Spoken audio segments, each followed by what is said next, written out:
Network, primetime football. Great to have you with us on a Saturday night inside the Loud House. Dave O'Brien alongside former NFL quarterback Tim Hasselbeck and Kelsey Riggs. The big story, will Syracuse starting quarterback Garrett Shrader play? He couldn't last week against Pitt because of a leg injury. Tim, he's going to start. Yeah, and that changes everything for Syracuse offensively. They've really struggled without him.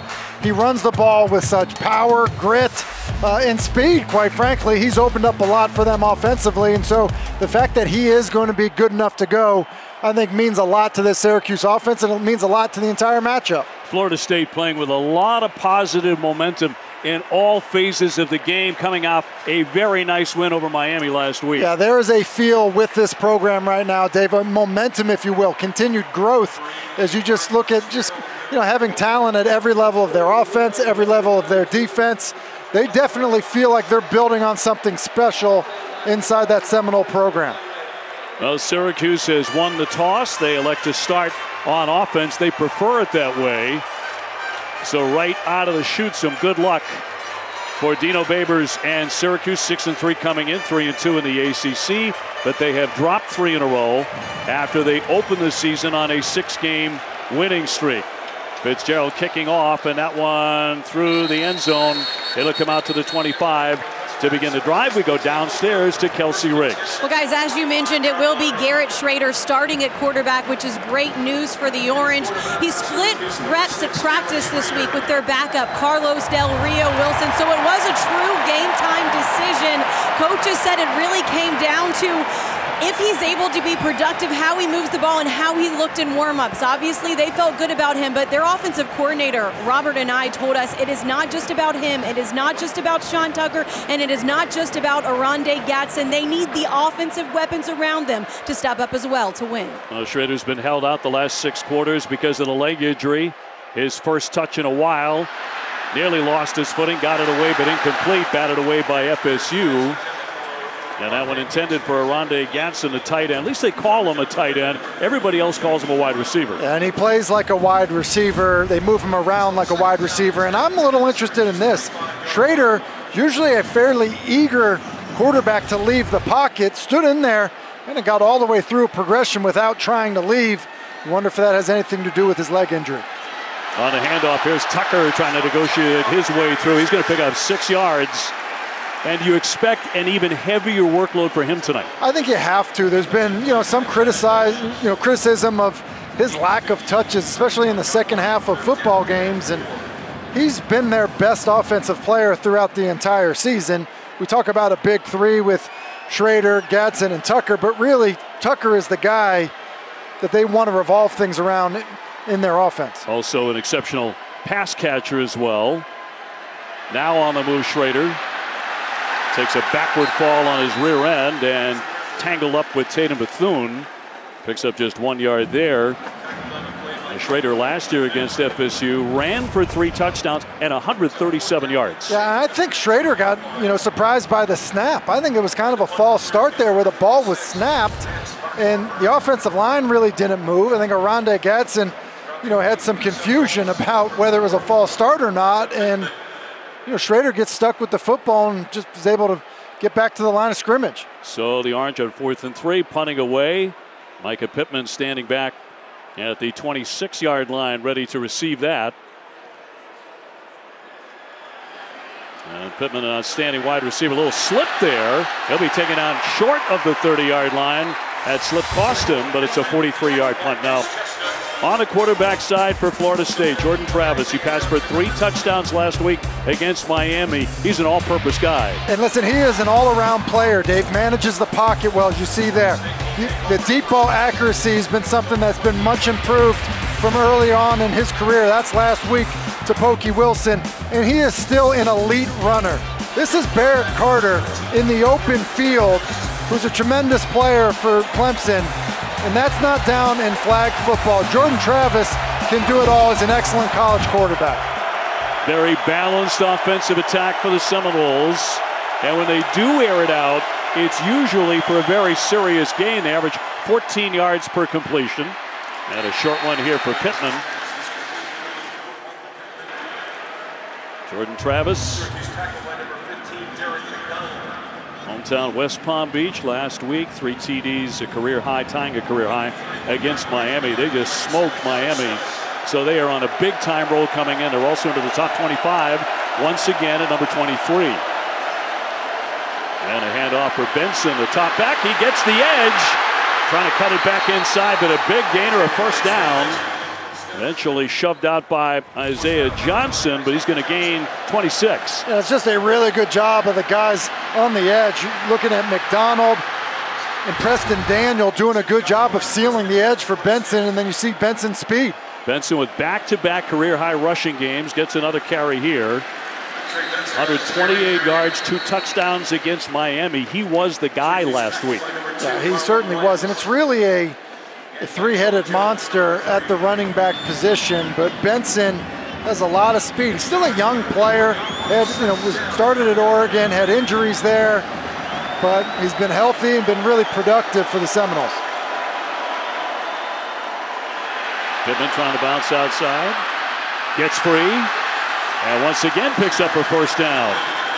Plays like that, I think, are perfect for Micah Pittman because he's basically like a running back playing wide receiver, and so these jet sweeps or touch passes to him, you see the strength and power. I mean, he literally is built like a running back, almost like, if you're a Florida State fan, like a Lavernius Coles from back in the day, a guy who's a running back who has receiver skills as well. Travis on play action will dump that one to his receiver, and McDonald will pick up yet another first down. In the ACC, only NC State and Miami have allowed fewer first downs than Syracuse, but the Noles are flat moving it. Yeah, and they have Syracuse off balance right now. We've seen it all kind of. We've seen the touch pass, we've seen the run game, and now we see a slip screen to a tight end.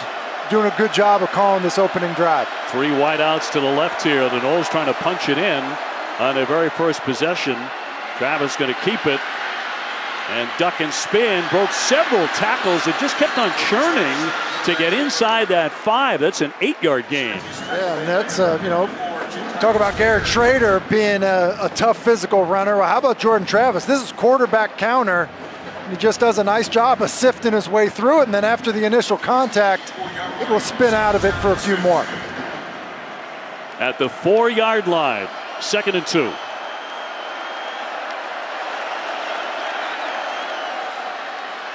And on a handoff, getting it to Toffoli.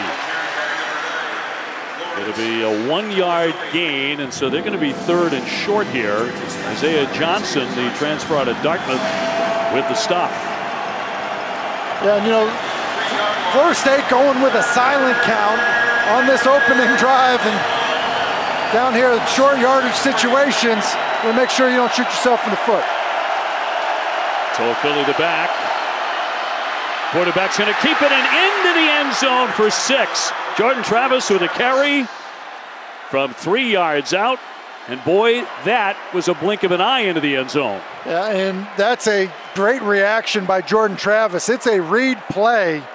And, as the back gets covered up at the mesh point, just does a nice job of getting north and south and opens everything up. And, a bit of a swinging gate look on the extra point try to make sure Syracuse lines up to it correctly. Brian Fitzgerald, the sophomore who beat Syracuse last year in Tallahassee with a field goal from 34 yards as time expired.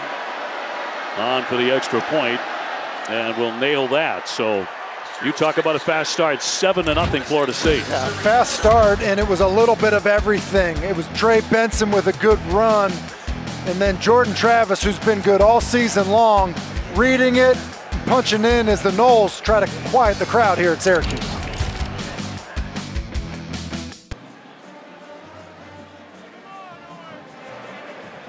Well, that is one impressive drive for FSU. 8 plays, 72 yards.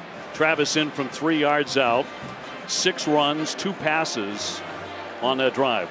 And, a lot of people try to do against Syracuse because Syracuse has an undersized front, is run the football, and Florida State able to do that effectively on their opening drive. So the Orange inside the Loud House trying to answer and off into the end zone. So Schrader will get his second crack at it, and so will Sean Tucker, needing just a handful of yards, 30 yards rushing for 4th place in school history. Trying to pass this guy, the great Syracuse runner Larry Zonka, on the all-time Syracuse yardage list. Well, and I'm pretty sure it wasn't high def back then. And I'll tell you what, you think about the running backs that have been a part of this program. Larry Zonka, obviously a Hall of Famer and one of them. It's impressive what Sean Tucker's done. Takes the handoff to the left side. The initial carry here on this drive. I mentioned he's an outstanding pass catcher, 234 receptions, so he is central to the success of the Orange tonight. He has such great speed, power, and vision. And listen, I've compared him to Austin Eckler, the Chargers running back in the past. He reminds me of him. He's good in the passing game as well, and I think he's really a complete back and a fine player. Rushed for over 100 yards last year against FSU, going nowhere here as he is tied up on his second carry. Renardo Green got him for a loss of 4. And, here he just tries to bounce this back, and we've seen Garrett Schrader at times come up with, kind of those wind back blocks by the quarterback. And just the block on the edge by DeMarcus Adams didn't hold up, and good job of the pursuit by Florida State defensively. Empty backfield here for Schrader on 3rd and long. Syracuse off to a choppy start. Schrader with pressure, here they come, and they're going to get him. Down he goes fast. And that was Payton all over him, the defensive end. Patrick Payton is 6'5", 250. And Payton has a free run at the quarterback. It's zero blitz. It's all out blitz. And Payton's going to come from inside here. Both these guys end up blocking out. And ultimately what ends up happening is you get a free run on the quarterback. You can't block them all because it's zero coverage. The ball needs to come out immediately. Schrader didn't see it. Easy sack for Payton. So the second straight 3 and outs for Syracuse. Von Marburg back to punt again for the second time. And got that one very, very short. That'll bounce around midfield. Picked up by Pittman. And he's going to be stacked up just across midfield here inside the dome. Syracuse in early trouble, a 40-yard kick and 8-yard return.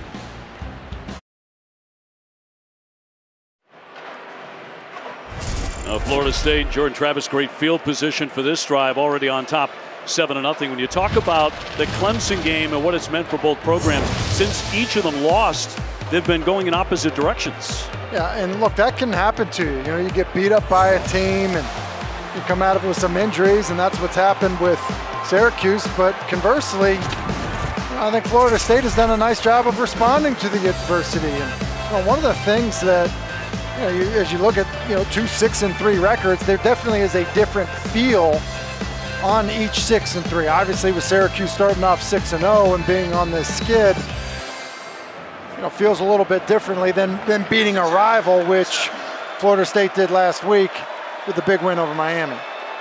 So Travis's second drive, going to air it out short, and a catch made by Wilson. Wilson with some extra yards after the catch. Ontario Wilson, his 21st reception last week, a 56-yard touchdown pass play. Holding, offense number 14, 10-yard penalty, first down. Jeff Flanagan, our referee, on the flag. And so here's Johnny Wilson, and I think that he does a good job on the initial contact. His hand's just too wide, and when your hands are that wide and outside, it's just easy for the official to see it. By the way, FSU's last winning season, hard to believe it was 2017. That's a surprising statistic, no doubt. The incredible success the program has had over the years. But under Norvell, building their way back. Out here on the side, and the tackle will be made by Marlo Wax on a 2-yard gain. Yeah, and Marlo Wax, a guy whose name we'll probably say a bunch tonight. Both he and Michael Jones, the other linebacker, really been good players for this program, and not playing behind a huge front, and so the fact that they're able to make as many plays as they do was pretty impressive. Second down, 15. Travis short over the middle, gets it off to the tight end McDonald. Number 1 tight end, his 16th reception. That'll gain 8 yards. Offensive coordinator for Syracuse, Tony White. His defense with 3 touchdowns this season. Looking for a big stop here on 3rd and 7.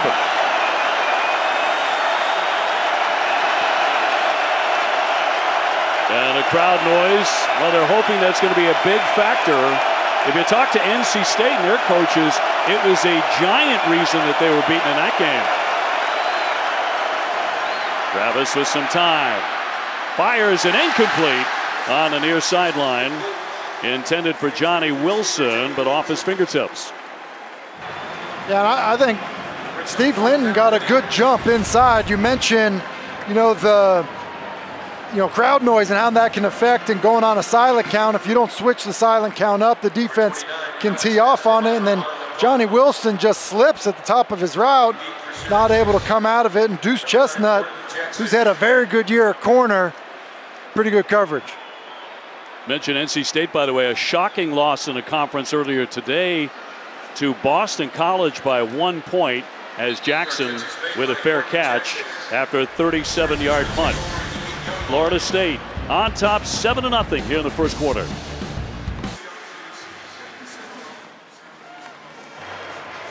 Syracuse head coach Dino Babers, 7th year at the helm, just 1-4 against FSU. Very much a hands-on guy, quite literally helping out Trevor Pena, the wide receiver here. Well, Pena switching numbers because he's playing on special teams, at the same time as Marlo Wax. And when you do that, you need to make sure you don't have 2 twos, and more you can do. So Coach Babers helping out.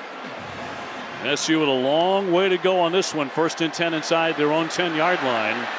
And Tucker with the carry. And the stop by DJ Lundy, linebacker, who also doubles as a fullback on occasion. Yeah, kind of one of those, kind of that fullback body type, and so you're kind of one of those thumpers inside, and playing a Syracuse offense. Syracuse likes to run the football and run it inside.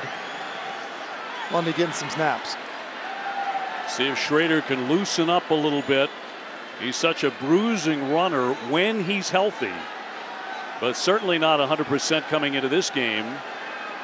Does have 20 career rushing touchdowns. The clock down to 3. And a whistle. And a flag on 2nd and 5. Timeout. Syracuse. First charge timeout. The timeout will be 30 seconds. Timeout, 5.5 to go here in the first. Now looking back at Schrader, he's been banged around several times because of his style. We think this is where it happened. Quite obviously he was injured on this play, but this is where the most significant one was. Couldn't even stand up. Yeah, and as he's getting up, obviously some discomfort. And I think too, we're just looking at the Syracuse offense with how they've seemed a little off, as doesn't play last week, so it's been a while. And I also know that he didn't practice last week prior to the Pitt game. Dave, you mentioned earlier that he did split reps this week, and so the offense struggled without him. But even with him back in the lineup, this is a guy that hasn't had a ton of work over the past couple weeks. Number 8 all-time at Syracuse in touchdowns. He's responsible for 43. That's in just 17 starts in his career. Tucker with the carry, Lundy with another tackle, and got nothing there. It just feels like they've been a little out of sorts. You see the high snap there, and just somewhat sloppy, if you will, offensively. When you think about a snap on the previous 3rd down that came quickly, Schrader getting stuck with the ball in the pocket a few times, and so I do think they need to settle down on offense. 3rd and 5. FSU, by the way, number 1 in the conference in pass defense. Really tough to throw the football against. And that one's going to be broken up and intended for Gadsden right along the sideline. Renardo Green with another stop. And it's a back shoulder throw to Gadsden, and I think Gadsden just does a bad job of looking too soon. See how early he looks back? When you're throwing a back shoulder route, you want to make sure that you are late with your hands and eyes, because that's the only way the defensive back can play it. If you look back too soon, it gives it away, and it also slows you down as you're looking back for the football. And so that's one there where I really think Oronde Gadsden can help his quarterback out. Bernardo Green Jr. very proud of his work. Third straight 3 and out for SU. Forced to punt it away again. Pretty good one. Pittman right around the 40. Gets away. Spins. And eventually taken down shy of the 50-yard line. Once again, excellent field position. A penalty hurt FSU the last time. Let's go down to Kelsey. Well, guys, I got to catch up with Jordan Travis this week, and you mentioned early that dominating win that they had over Miami this week. Jordan Travis told me the focus is on them, but they've got to come in each week with the goal to dominate. He said that's the mindset for him, and I asked him where that word comes from. He said it just comes from, quite honestly, this team has done a lot of losing over the years. They're tired of it. They don't want to just come out and beat teams anymore. He said we need to come out and dominate each and every week, trying to build off of that emotional win last week. Kelsey, thank you. First down and 10. FSU's a big strike offense. Don't be fooled. They lead the country with 69 plays of 20 yards or more. They can hurt you. Ward with that carry on first down will gain 5. You know, Dave, one of the reasons I think they create so many big plays is they create big plays in the run game, and they have that balance, but they also have a quarterback that's a dangerous runner, and then good receivers for shots down the field. Empty look here for Travis, and complete to Pittman. Will pick up the first down. Micah Pittman at 5 catches, 85 yards against Wake Forest. He'll gain 10 there. Taken down by Justin Barron. You know, it's interesting that, you know, as we see Pittman, he's been involved heavily so far. Just seems like it's a different receiver nearly every week for Florida State that seems to be the focal point. On first and 10, bouncing around, it's Treshaun Ward. It's a great story. He went from a preferred walk-on, paying his own way, to a full scholarship athlete, greatly helping his family's financial situation. Mike Norvell told us that was a great call to make to that kid, to tell him you are now on full scholarship. Yeah, he's a good player, and Mike Norvell, you know, kind of raved about his running backs, and Alex Atkins basically said to us he still has that walk-on mentality even though he's on scholarship. Mike had to call him because it was during the COVID pandemic. Here's Travis on the move. Over the middle and caught. Douglas with a tough catch and a 15-yard gain. And good job of Jordan Travis. Pressure up the middle by Darden. Escape out to the right. Remain a passer and do a good job of finding Douglas, who does an excellent job working for his quarterback. So the Noles on the move again here late in the first quarter. Up 7-0. And Ward with another carry, but a flag down. 2:48 to go in the quarter.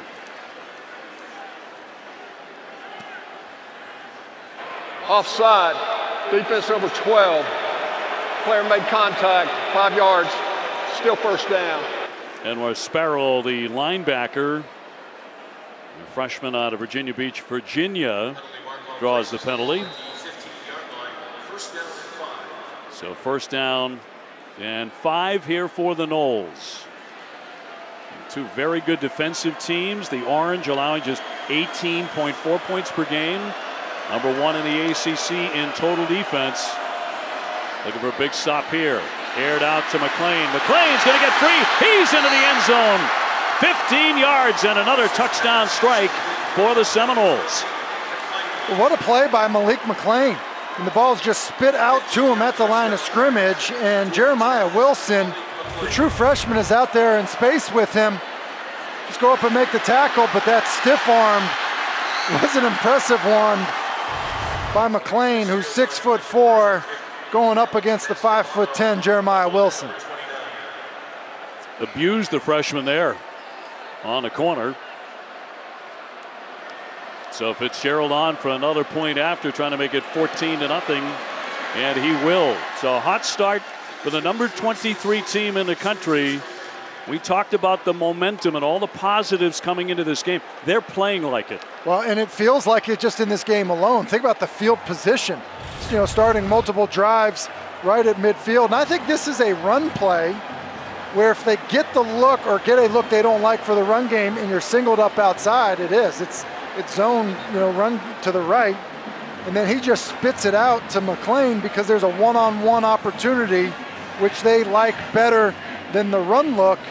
And I would say that's a good decision when you look at what McLean did to Wilson on the edge. Jordan Travis 8 out of 9, 71 yards and a touchdown. He's also rushed for 1, so he is performing at a very high level right away. Douglas with his 3rd touchdown catch of the year, and now even more pressure on the back of Garrett Schrader, returning to duty tonight, but it's been very tough duty early on here. 2:26 to go in the first, 14-0 Florida State. And I would just say this, I mean, think about the receiver room in general for Florida State. You know, Pokey Wilson was kind of the veteran guy in the group, and the coaches talked to us about how unselfish he's been about some of the new additions, because it's been Micah Pittman and Johnny Wilson getting a lot of attention, but there's also been other guys. I think the competition has elevated the entire room. So a touchback, it'll come to the 25-yard line. Syracuse with a 3-game losing skid since beating an excellent NC State team. They have fallen to Clemson by 6, Notre Dame by 17, and to Pitt by 10, 19-9 last week at Pittsburgh. And they have to go to Wake Forest next week. Yeah, and they have to get something going right here. And it's got to be because Garrett Schrader starts making some plays. Tucker breaking free out to the 40-yard line before he is dragged down. A first down, gaining 16. Yeah, and we know they want to run the football, and this is well blocked up front. It's a read. They give it to Tucker, and you see what he can do. It's a good tackle by Akeem Dent in the open field because Tucker's hard to get down, and you just wonder if that can get this Syracuse offense rolling. He's approaching 3,000 yards in an outstanding career, but they're going to push him outside, and he'll get nothing there. Akeem Dent chasing him. Here's the thing, we've seen a high snap, you know, off to Schrader's left a few times now, and here's the reality of it. When you play in one of these offenses where you're timing up motions and shifts, and you're, you know, have these mesh points for the quarterback and the running back, one of the things that's not talked about a lot but is necessary is an accurate snap, because it throws all of the timing off when you've got the quarterback back there playing shortstop. Tucker out, Allen in at the running back. Schrader trying to keep and straight ahead. Tough sledding early for him. No gain, actually lost a yard. Fabian Lovett with that final tackle. He played with Schrader at Mississippi State. Yeah, and it's been a struggle so far for Garrett Schrader. You know, we mentioned that Dino Baber said, you know, what it would take for him to play would be, he's going to have to be effective, and right now, he's just not been effective. Has not run the ball effectively, has not passed it effectively. Tucker back in. Just the 6th back in Syracuse history to rush for over 2,800 yards. Schrader getting free. Maybe a face mask on this. Got that pass away and complete to Gadsden. Was a flag drop on an obvious face mask. 29 seconds to go in the quarter. Personal foul, face mask, defense number 6. The penalty is half a distance to the goal, first down. So the play went for 29, and then the penalty made the full 15 yards, first down. And Syracuse on the march. You almost feel like Garrett Schrader. He's this like tough, gritty competitor. Like, just go ahead and challenge him a little bit, you know, make him mad or something, and then next thing you know, he's going to start making plays. That's a good job. Face mask obviously in the pocket, and then delivers a nice throw to Gadsden and tack on that penalty yardage. Now Syracuse is in business. All the way down to the 15-yard line on 1st and 10. So the Orange knocking on the door. Another big penalty. Once again, Schrader will drop down at the end of the quarter. And that is the first quarter in the books with Florida State on top 14-0, but Syracuse moving it. Yeah, Syracuse moving it now, but it was all Florida State in the first quarter behind the arms and legs of Jordan Travis.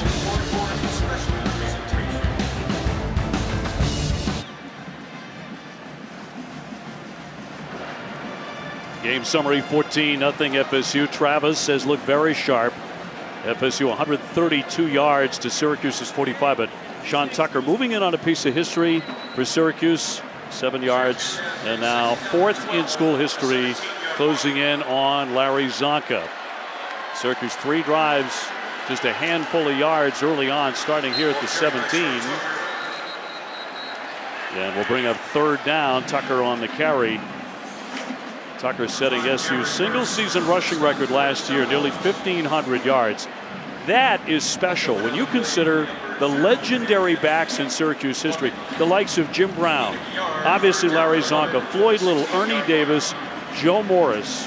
Some great running backs. Some great running backs, and he's had a remarkable career, and I think he's a complete back. I mean, just everything about his game is impressive, and he comes off the field. Now it's going to be dependent on Garrett Schrader, most likely looking for Rondé Gatson. 3rd and 11. On the move, pressure on him. Still on his feet. He's going to be dragged down. A stop by Kalen DeLoach, the middle linebacker, gain of 4. And you just see the speed from the second level, Kalen DeLoach, and the strength and being able to stick with it. A lot of times we see that stiff arm be too much for a lot of defenders. Kalen DeLoach, a fiery, competitive, smart football player with good speed to get the Syracuse offense off the field prior to this field goal attempt. Well, senior night, and here's one. Andre Schmidt, SU's all-time field goal leader with 80. He's also the all-time points leader at this school with 430 from 30 yards, and perfect to put the Orange on the board. They wanted more than that, but they get 3, 14-3 early in the second.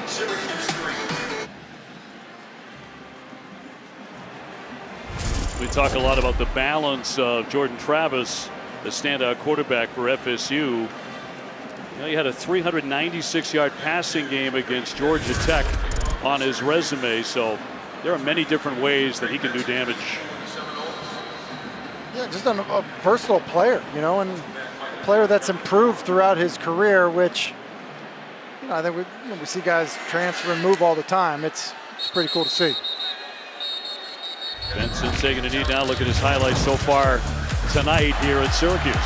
Well, he's been a great runner for his entire career, and where he's really improved is in the passing game. And so I think some of that is just a confidence. I feel like Mike Norvell and his coaching staff almost had to kind of teach him and coach him out of this idea that he wasn't a good player from inside the pocket. It was like, hey, you're so good at running, if you don't like it, just go ahead and take off and run. And I think in some ways that can start to handcuff you.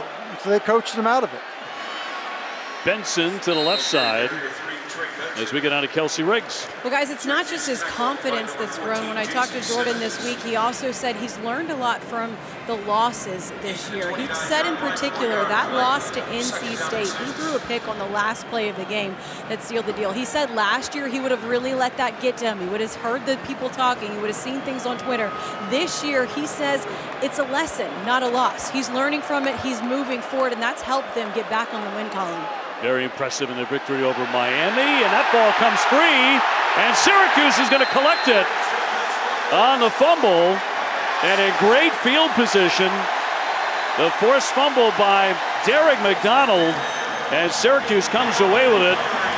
Justin Barron, the rover, fell on the football, and Syracuse in business. Well, and Derek McDonald, who's in because of an injury, he's coming from right here. Watch Jordan Travis. He's going to fake like it's quarterback counter. Like it's run. He's going to kind of get up in the line of scrimmage. He just holds the ball a split second too long, and McDonald, I think, ends up identifying that it's not a run, gets to the corner, and then does an excellent job of swiping. I guess he didn't even swipe at it. Just his helmet hits the back of Travis's right arm. Ball comes out. It's just good effort and a big stop by this Syracuse defense. And Syracuse with 17 takeaways by the defense. Been a big reason for their 6-3 record as Tucker hauls in the reception. Syracuse on their first 3 drives went 3 yards, no first downs total.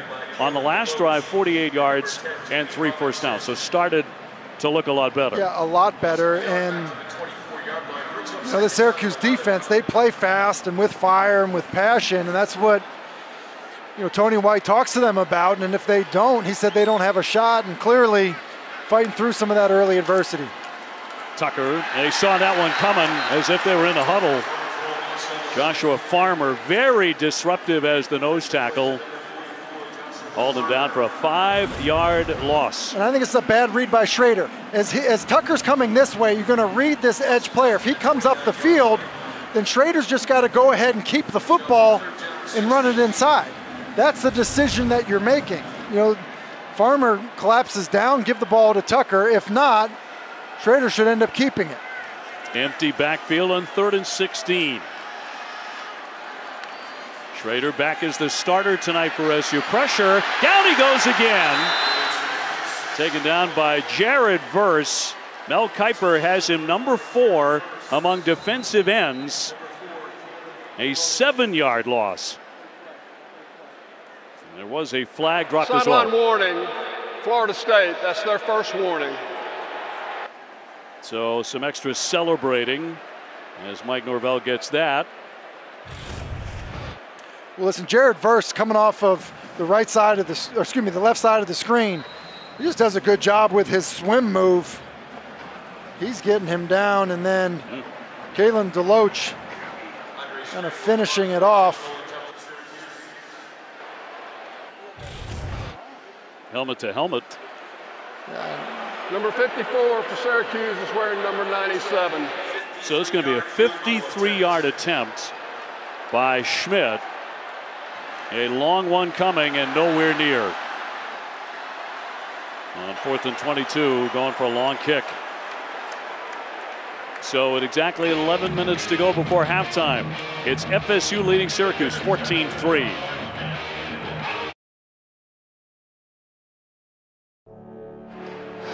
This is, of course, the week we honor all of America's heroes.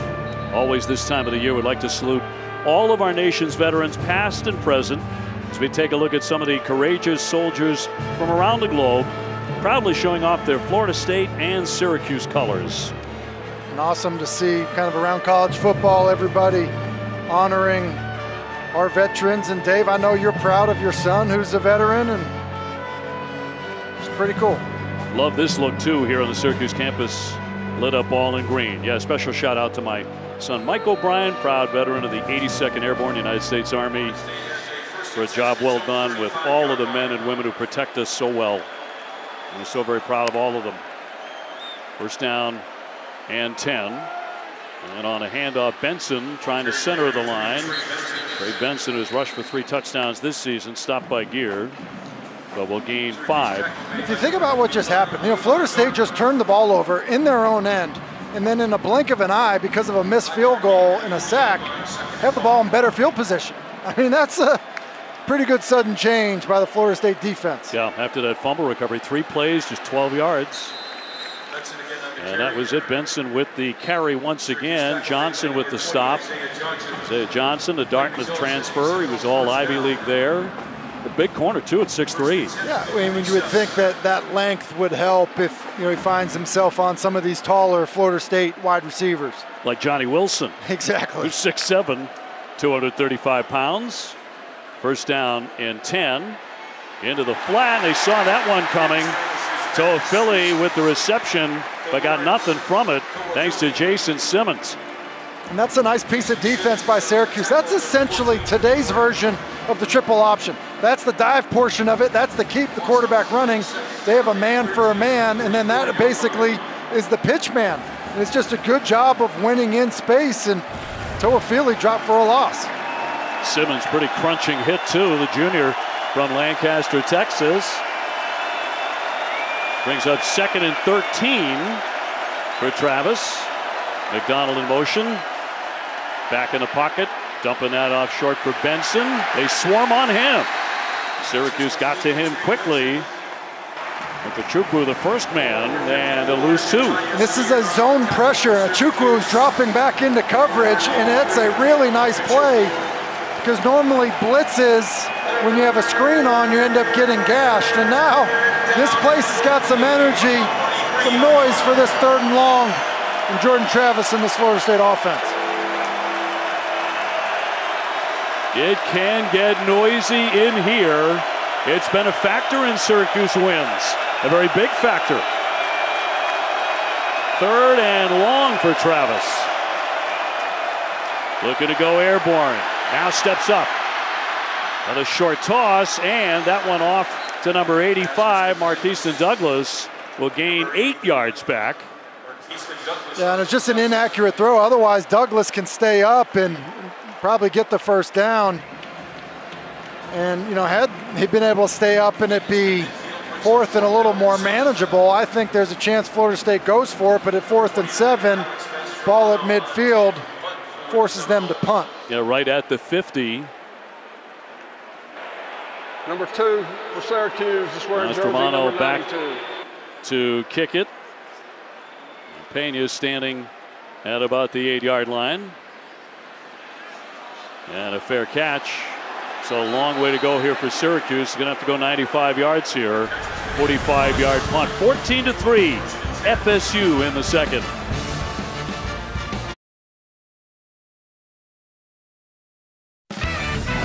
It's been a struggle so far for Syracuse offensively, and a lot of it has to do with Garrett Schrader just being under pressure. That's the opening drive.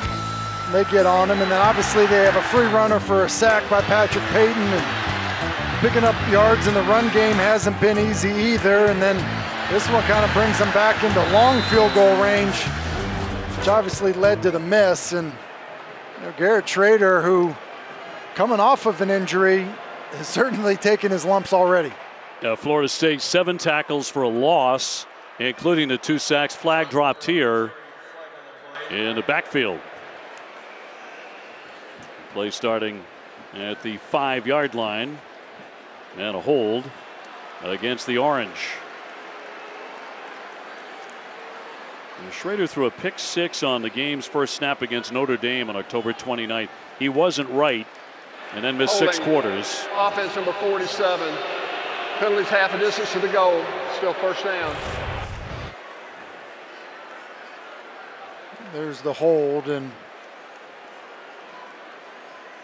you know, just when you're going down, the best thing to do is just let go when you're going down, because when you go down and the guy follows you down, usually it's followed by some yellow. Let go. Tough to coach. 1st and 12.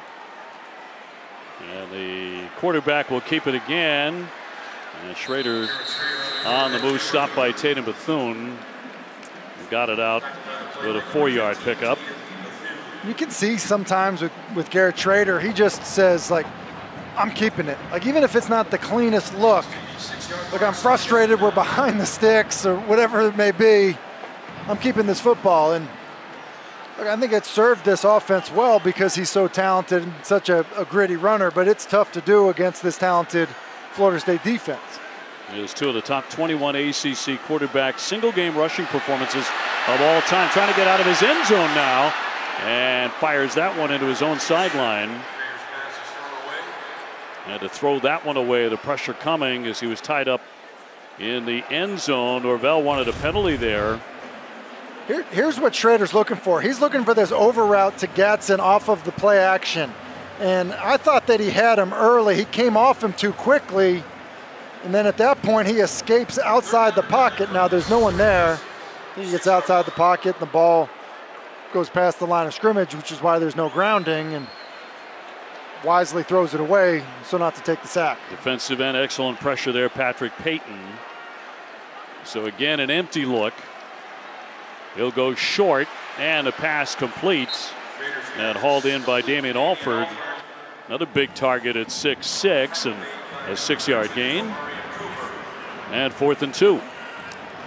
And you see why penalties will just kill you. You know, I mean, we saw it happen to Florida State, and they got good field position. And, you know, Syracuse here, they're backed up. You know, the penalty puts you behind. Now all of a sudden, what maybe would have been a conversion, 4th down, and you're forced to punt. So Von Marburg will be in his end zone to get this punt away. And Pittman around the 45-yard line for FSU. And a wobbly kick And here he comes. Pittman on a spin. Crashing move there before he's bottled up. Another flag down. A flag on the play. Suddenly seeing a lot of those. Punt for 40 yards, the return 13, but a penalty. And how about the field position? I think there's going to be a hold on Florida State, but how about the field position that Florida State keeps ending up with here? Yeah, time and time again. They're just starting at midfield. We have an opportunity to grab a commanding lead here in the first half in the Dome. Personal foul, face mask, kicking team, 15-yard penalty from the end of the run, first down. So it gets even better. Yeah, looks like, face mask. Penalty was on number 47. See it right there as Pittman has really done a nice job in the return game tonight, running through contact. It's interesting seeing him on the field prior to the game. He's listed at 5'11", just over 200 pounds, but I mean, he looks like he could play tailback the way that he's built. Sure does. So at the 24-yard line of Syracuse, first down and 10 for the Noles, and a quick strike here for Wilson. Wilson's free. Wilson headed for the end zone. He dives, and he is in for the touchdown. Touchdown, Florida State. He beat Chestnut outside. That goes for 24. And Dave, if you want to pack the box because you're trying to stop the run game, you're going to leave these one-on-one opportunities. And so here's the one-on-one. Look at everybody in there packed in to stop the run. Look, the ball's on the left hash. There's a lot of room. There's no one between the hash mark and the sideline on the bottom of your screen. And when you've got these big physical receivers, we saw it earlier with McLean, Johnny Wilson at 6'7", being able to push the defender off of him. And the point after is good to make it 21-3. Yeah, and on another run play, it is a receiving touchdown because it's good timing by Jordan Travis, and then just too physical on the perimeter as Florida State is able to extend their lead.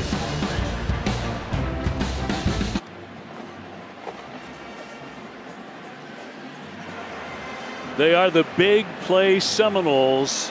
71 plays of 20 or more. That's most in FBS, and 2 more, Tim, tonight. And they create space for their wide receivers because they're so good at running the football with their backs and their quarterback, and their wide receivers have been up to the task in terms of making guys miss and breaking tackles.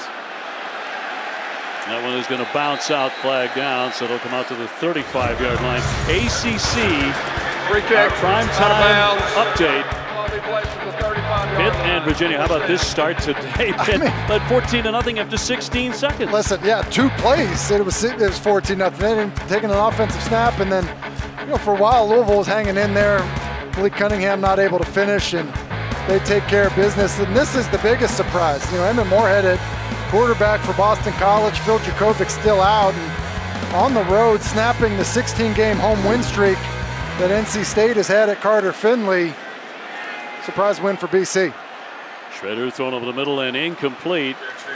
Huge game also in the conference in Winston-Salem tonight. North Carolina and Wake Forest. This is late in the second quarter. We knew this would be a shootout. It's exactly what's happening. I think some people maybe in the know expecting in the 90s in terms of points. And so I think that it's living up to that. 2 great quarterbacks. Nice to see May finally getting some attention for the Heisman, huh? Oh, he deserves it. He's been outstanding. Tucker flagged down. He busts a long one here. Still can't bring him down. Very tough to tackle him. He made a miss. Green with the last effort for the tackle, but it's a 20-yard gain. Offense number 60. 10-yard penalty. First down. And not a lot going right now for the Orange. Here's Bergeron, the left tackle, and he just kind of similar thing, hand outside, and that grab and tug right there on Verse. And, Verse was described to us by Adam Fuller, the defensive coordinator of Florida State, as he will be unblockable when he starts playing with technique, because right now he's playing with just great motor and great ability, but he's been a really, really nice find for the Seminoles.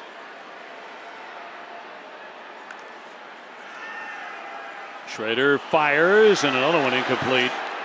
Not really close. Let's go down for more on Verse to Kelsey. Well, speaking of Jared Verse being a nice find, where they found him was actually when he was playing for Albany against Syracuse, and Florida State was prepping to play Syracuse. Mike Norvell's like, who is this defensive end that we just see running all over the field? He said he was actually running Sean Tucker down. So when he went in the portal, they got a notification that, hey, there's a defensive end from Albany in the portal. He immediately said, hey, is this the guy?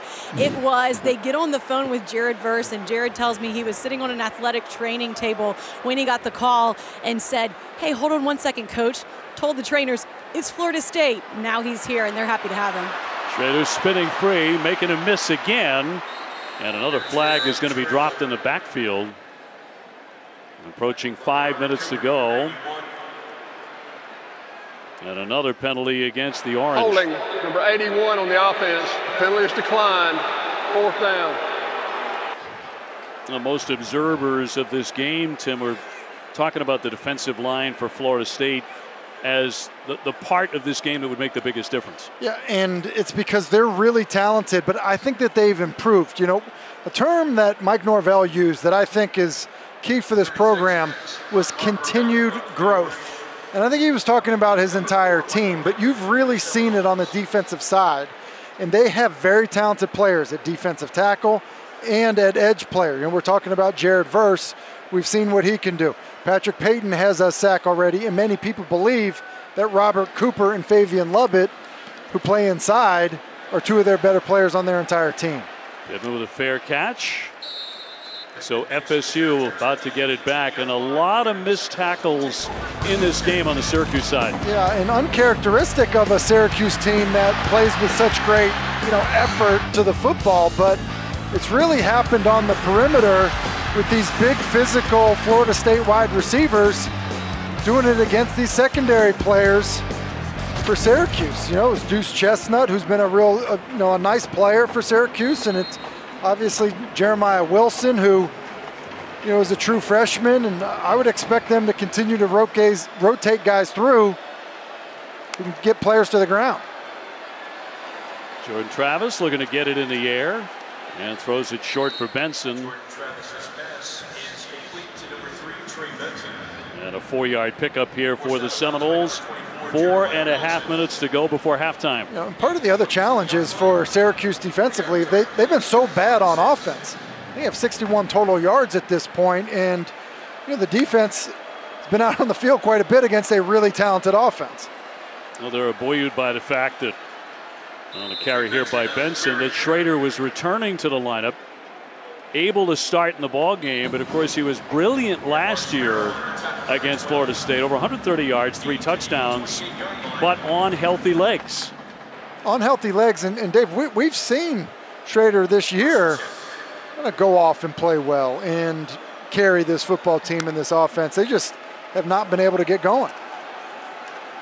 And for Benson. Now he's going to keep it onto the outside. Outside goes Travis. Travis on the keeper will gain 21 yards as he bounced outside. Yeah, it's a zone read. He's gonna come here. He's gonna end up keeping this football because of the edge players. And so when the edge players collapse down, which Wax does there, they just get out of sorts. And Justin Barron, probably undisciplined with his eyes. Look at Justin Barron back here, undisciplined with his eyes as he sees Benson. He thinks he's got the ball. He takes off inside. He's really the player that's probably there to account for Jordan Travis in the run game. Kayvon Darton, number 45, up on the front line for Syracuse. He will walk off here after the injury. 5'11", 266. He's an interesting player, Darton, because 5'11", we see monsters now on this offensive line. Guys that are, 6'5", 330, and Darton at 5'11", is kind of a bit of a runt in there and creates a lot of havoc.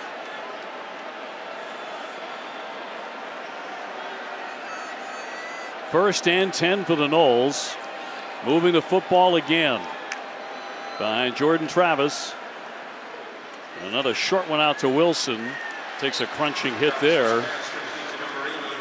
And Taria Wilson with the reception. Wilson knocks him down. And a gain of just 2 yards. 2nd down and 8 coming up. FSU has had a lot of great field position. They have made Syracuse miss a lot tonight and have piled up a 21-3 advantage. You think about starting field position, the 41-yard line. I mean, that's, the average starting field position, kind of unbelievable. On target to McLean. McLean to the sideline, and he'll pick up a 1st down. Chased out by Wax, but a 1st. And this play was made by Micah Pittman. And Mike Norvell has been raving about, how his receivers will block. Well, look at Pittman. I mean, that is big time. Take your man out of bounds, and Pittman showing he can do more than just catch the football. Pittman, the Oregon transfer.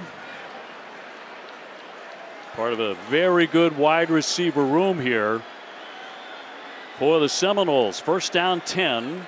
Pittman in motion. And trying to center line. Comes free. It came right back to Jordan Travis. That one popped free. Ward had it come away. I mean, what a fortunate bounce for Florida State. That ball kind of came out of nowhere. I mean, just kind of squirts out, and because Jordan Travis was carrying out his fake, ball ends up right at his feet. Going to lose only 1 yard on this. You've got to be a really good athlete to be prepared to scoop that up. And upset in the end with Jones. They're shoving him off, but brings up 2nd down 11. Right through the middle. There goes Benson. And Benson again breaking some tackles to pick up a 1st down. He'll gain 12 yards on that romp. Yeah, the movement inside. Let me just look at the running lanes that are created by the big guys inside. And, Darden, who we talked about a second ago, is 266 at 5'11". Steve Linton's listed at 219 pounds. The ability for the guys up front to get movement has been a lot for Syracuse defensively. Benson negotiating his way to the center of the line again. 5 more for him. Under a minute to go before halftime at Syracuse, as the Noles try to punch it in again. So if Philly takes over as the back now for Florida State.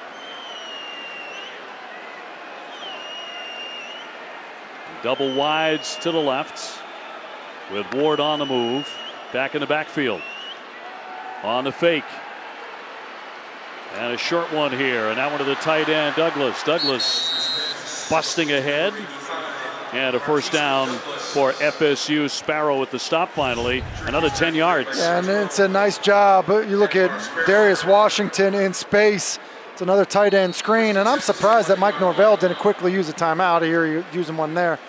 Look, they have all 3. You don't want to leave too much time on the clock, but timeout. There's been some substitution issues that they've been dealing with. Timeout will be 30 seconds. The likelihood that you're going to use them both in the next, or all 3, excuse me, in 22 seconds, maybe isn't even realistic. And so I think take a timeout, talk to your quarterback. Look, you're in field goal range now. Taking enough time off the clock that there's a very good chance here that you can end the half with the football. And so, you can point to a lot of things. The success of FSU now here in recent days under Norvell, but that offensive line, what a turnaround for this group. Listen, we had them under the previous regime, and the offensive line really struggled. The improvement that we've seen out of this group has been remarkable. And I think that, as we talk about, winning in the trenches, they've done that a lot this season with this offensive line. Ball on the 11-yard line. And a timeout. Timeout. Syracuse, 2nd charge timeout. Timeout will be 30 seconds. Number 2 for Coach Babers. Florida State, by the way, will get the ball to start the 2nd half. And coming up on the ACC Network halftime report, our guys are ready. Jordan, Eric, EJ will get you up to date on all of today's college football action in the ACC. And man, do they have a lot to talk about. Some fascinating finishes in the conference. Yeah, a lot of fun stuff in the conference. They also have easily the best seat in the house. I'm pretty sure that's the only way Jordan travels is when he First gets class. the special treatment like that. He is Mr. Big Chair. I think EJ only, that's the treatment he gets anytime he's at a game where Florida State's playing, home or away. 1st and 10, 10th play of the drive that started on the Florida State 18-yard line. Travis trying to find the end zone again. Has time in the pocket. Rifles that one. Nice catch by Pittman on a short one. And another timeout coming. It's a nice catch by Pittman. I was surprised Travis went there with the football. Florida State, second charge timeout. Please reset the game clock to 13 seconds. The timeout will be 30 seconds. So they'll add a second. 2nd down, 6 coming. It's coming shallow cross from his left, and ball's really out of the framework of his body. Guys running over the middle, and Pittman kind of extending himself there. He's really an interesting player. From a football family, obviously his father, Michael Pittman Sr., is a good running back in the National Football League, primarily the Tampa Bay Buccaneers, and then his brother, Michael Pittman Jr., obviously receiver for the Colts, and I don't think they ever missed a workout in their house. Clearly. and still the case. Yes. Everybody shows up. Lawrence Toafili will be in the backfield here. He's rushed for 5 touchdowns this season. 2nd down, 6, 13 seconds to play in the first half. Here they come. Travis able to wriggle free couple, and down he goes. So great cover there by Syracuse with that clock running down to 5 and a timeout. Yeah, and that's a bad play by Jordan Travis there. With the time that was on the clock here versus 0 blitz, go ahead and take the shot into the end zone. Third, final charge. Look at 0 blitz, okay? So you got one-on-one with inside leverage. So get the ball out now. You get the ball out now, you don't have to use that timeout. It's 3rd down, you still have your timeout. So now you can run another play. God forbid something happens, you get a sack. Now go ahead and call your timeout, kick your field goal. And so I just think that, you know, the management there and understanding how he played that 2nd down, you know, ultimately cost them another chance to take a shot at the end zone. 30-yard field goal attempt coming for Fitzgerald. Travis hasn't made many errors in judgment here in the first half. That was one. But Fitzgerald from 30 has a long of 47 this season, and flags down.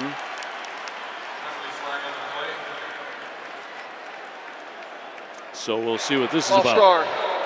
Offense number 56. 5-yard penalty, still 3rd down.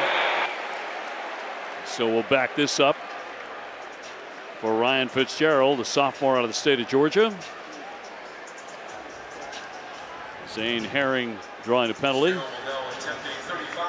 So this will be 35 now for Fitzgerald, who broke the Syracuse Hearts last year with a 3-pointer at the buzzer in Tallahassee. And again, flags down. More flags. Just trying to get a field goal in the air, but unable to do it in these last 5 seconds. And FSU's backing up again. And, you know, Syracuse is doing this little stem. And I think the officials are going to talk about whether or not they're, you know, simulating the snap. It was Herring again who drew the flag. Ball start. Offense number 56. 5-yard penalty, still 3rd down.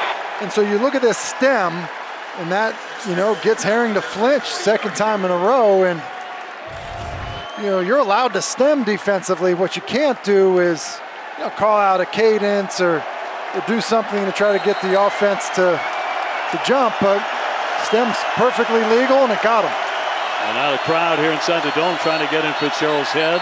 A 40-yard attempt. And was there a timeout before that? Timeout, Syracuse. 3rd, final charge timeout. Timeout will be 30 seconds. Tino trying to ice him a little bit with 5 seconds to go. It's one of the more adventurous field goal attempts I can remember. I would say so. A first half field goal. It's certainly one of the longest in terms of time that we've seen in a while. 21-3. Any way you cut it, though, Florida State's going to feel awfully good about much of what they did here in the first half, Tim. I would agree with that, Dave, because they've been able to run the football. They've been, as you look at Jordan Travis, the ball's hit the ground one time. You think about some of these throws just at the line of scrimmage where the receivers then break a tackle, take it for a score. And so he's done a nice job of that. And then the offensive line has done an excellent job for those running backs. So they'll try it again. Fitzgerald gets that one away, and it is good. And that's how the first half comes to an end, with Florida State on top 24-3 here inside the Dome at Syracuse. Very tough early on for Garrett Schrader, the quarterback for the Orange. Got it going eventually a little bit. But Florida State's had excellent field position that cashed in. Well, amazing field position. Their offense is rolling. Syracuse has been struggling offensively, as you mentioned, Schrader. And think about this, Dave. Florida State's going to get the ball, And so when you look at that, it's just really been a dominating performance almost at every level by the Seminoles. Florida State again to receive the second half kickoff as well. And they carried the momentum into their locker room, leading 24-3 here at the break. And the building was quieted on several occasions thanks to Jordan Travis. Let's toss it down to Kelsey with Coach Norvell. Coach Norvell, I know you don't like the penalties at the end, but your offense has been very balanced in the first half. What did you think about the way they played? I think they've done a good job, to being able to hit some runs, a couple of the passes, making people miss on the perimeter. I had a couple of bad calls that there in the first half. One of them caused us a turnover. So, I told the players, look, we're all going to be accountable, and I appreciate them having my back. Defense did a great job in getting a stop, but we got to come out. We got to play 30 more minutes, and you're excited to see our team continue to compete. You mentioned your defense only giving up 3 points in the first half. What's it going to take for them to continue that effort? Just trust their technique, trust their fundamentals, all the things that we've trained and prepared for. You get a chance to apply it tonight, and I like the way they've been playing. We got 30 more minutes. These guys, they have some explosive players, but I believe in our guys. Thanks, Coach Norvell. Dave? He's already had a terrific week, Kelsey. It's getting even better. 24-3 FSU at halftime at Syracuse as we get you to Jordan, Eric, and EJ for the ACC Network halftime report.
It is a Saturday night in Syracuse. We welcome you back to ACC Network Primetime Football. Ready for the second half here in a moment. First half certainly belonged to one team. The Seminoles of FSU back into the top 25 this week.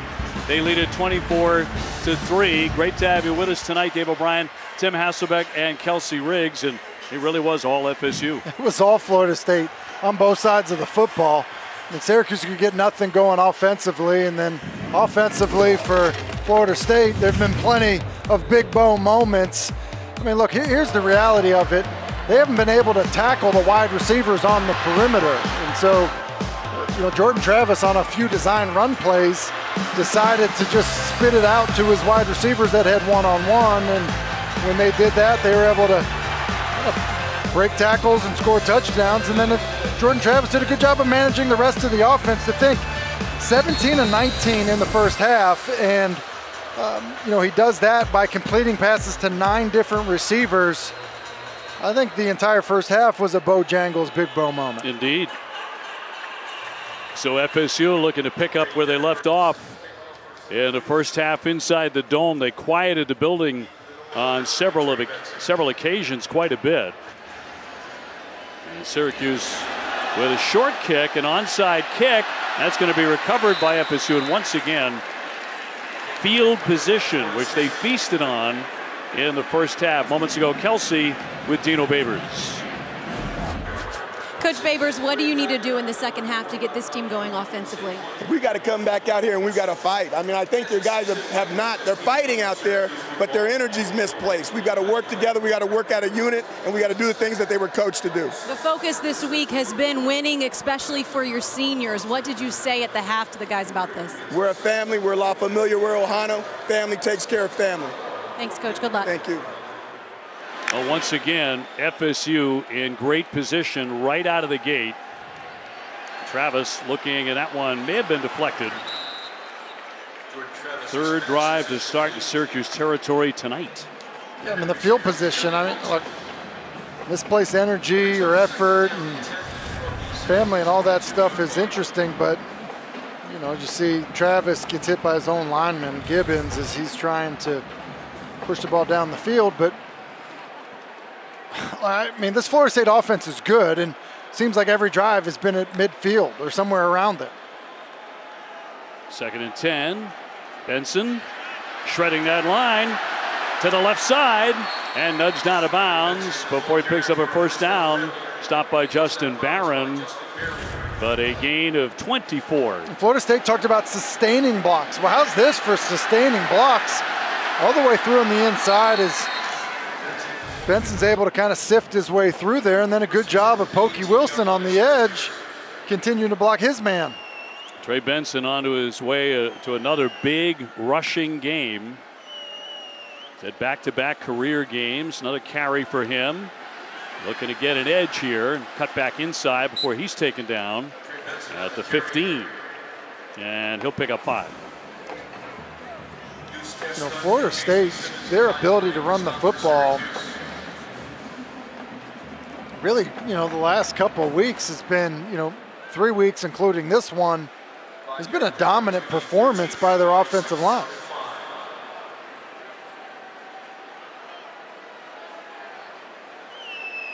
FSU opening up the second half with the football and once again trying to find the end zone and on the verge of really putting it out of reach quickly in the opening minutes of the second half. Travis, another handoff here to a Philly with the carry. As he went to the center of the line.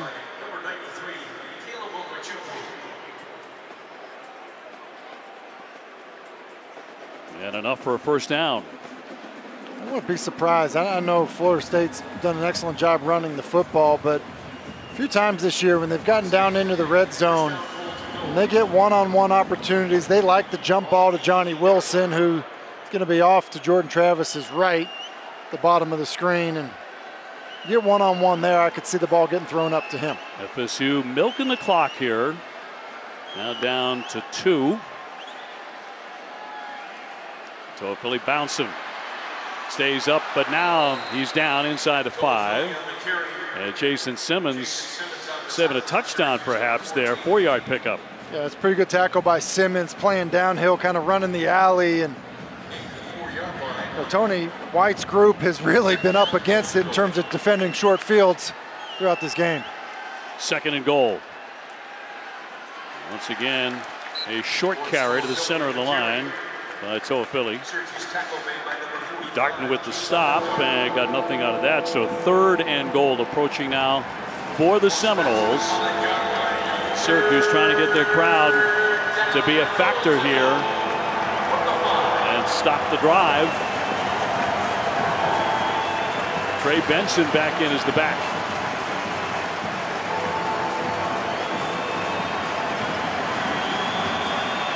Third and goal for the Noles. Two wideouts split to the left. Benson again in the backfield. Travis looking left, fires, touchdown Florida State on the strike. Portier with the catch. Kentron Portier with the grab from 4 yards out, and another FSU touchdown. Yeah, and just too easy. They run a corner by the inside receiver and then just a little underneath route by Portier, and there's no one there. And Jordan Travis sees it, delivers an accurate throw, and you think sometimes you're down at halftime, how you respond, in that opening drive of the second half is critical, but the failed surprise onside and rough start. And so now Florida State, who was rolling in the first half, off to a hot start in the second half and really having their way in the Dome.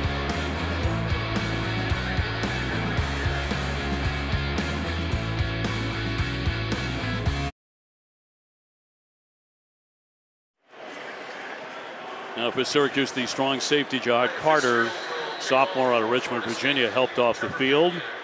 FSU punching in another touchdown after the failed onside kick by Syracuse. Yeah, and I just think this Syracuse defense has had to defend short fields for much of the night, and that's hard against anybody, much less a good offense. And Florida State defensively has been really good, but that drive there, they're just running the football on them all night. And think about that last drive, Dave.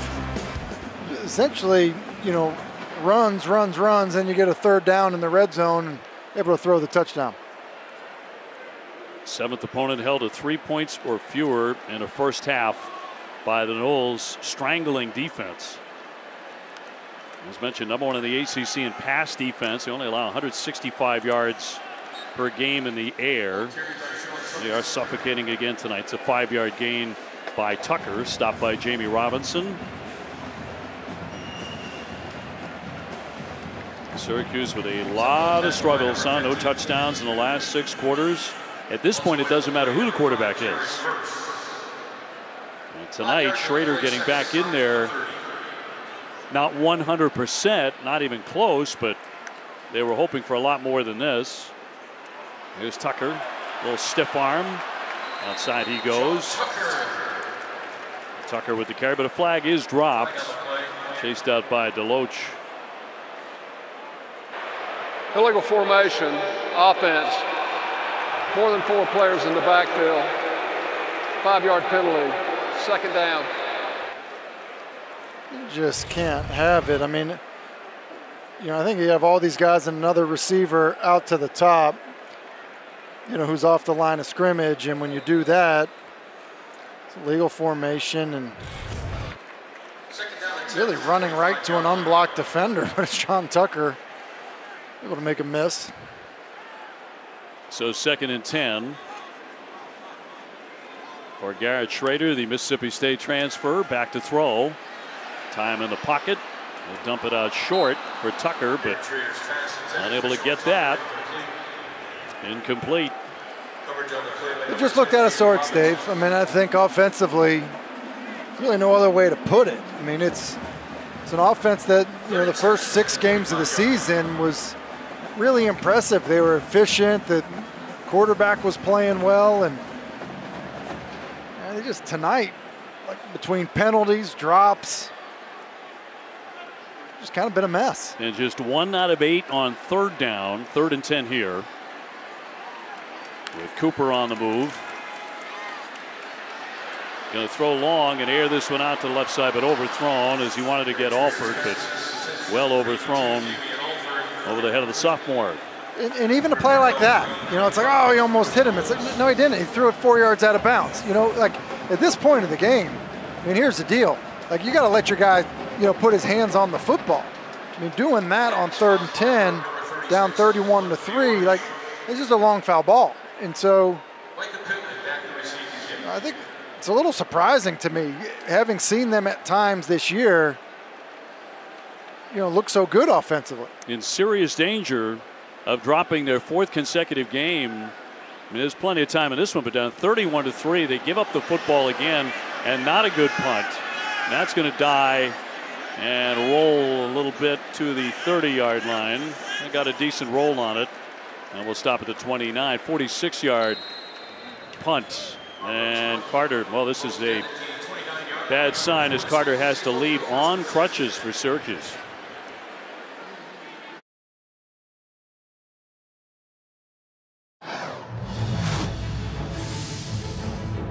My name is Michael Midkiff. I'm a long snapper and Army ROTC cadet here at Syracuse. I'm a senior in the sport management program at Falk College.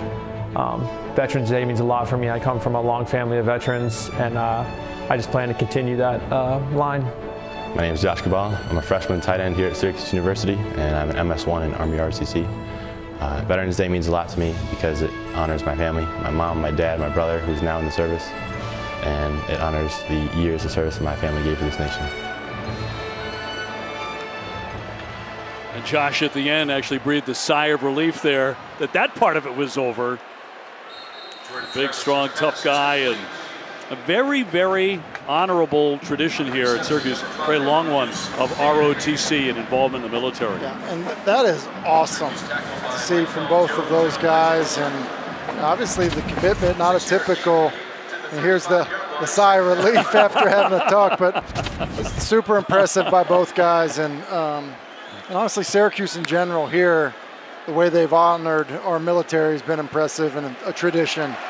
It's pretty special at this place. The plane wrapped up by Chestnut after the reception. FSU looking to move it again. We had a lot of fun this week talking with Alex Atkins, Florida State offensive coordinator, about what a balanced attack they have achieved. And they were flat rolling coming into this game. In fact, Coach Norvell's got every facet of the game in cruise control right now.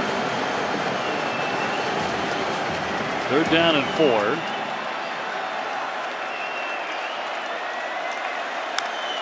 Three wides to the left here.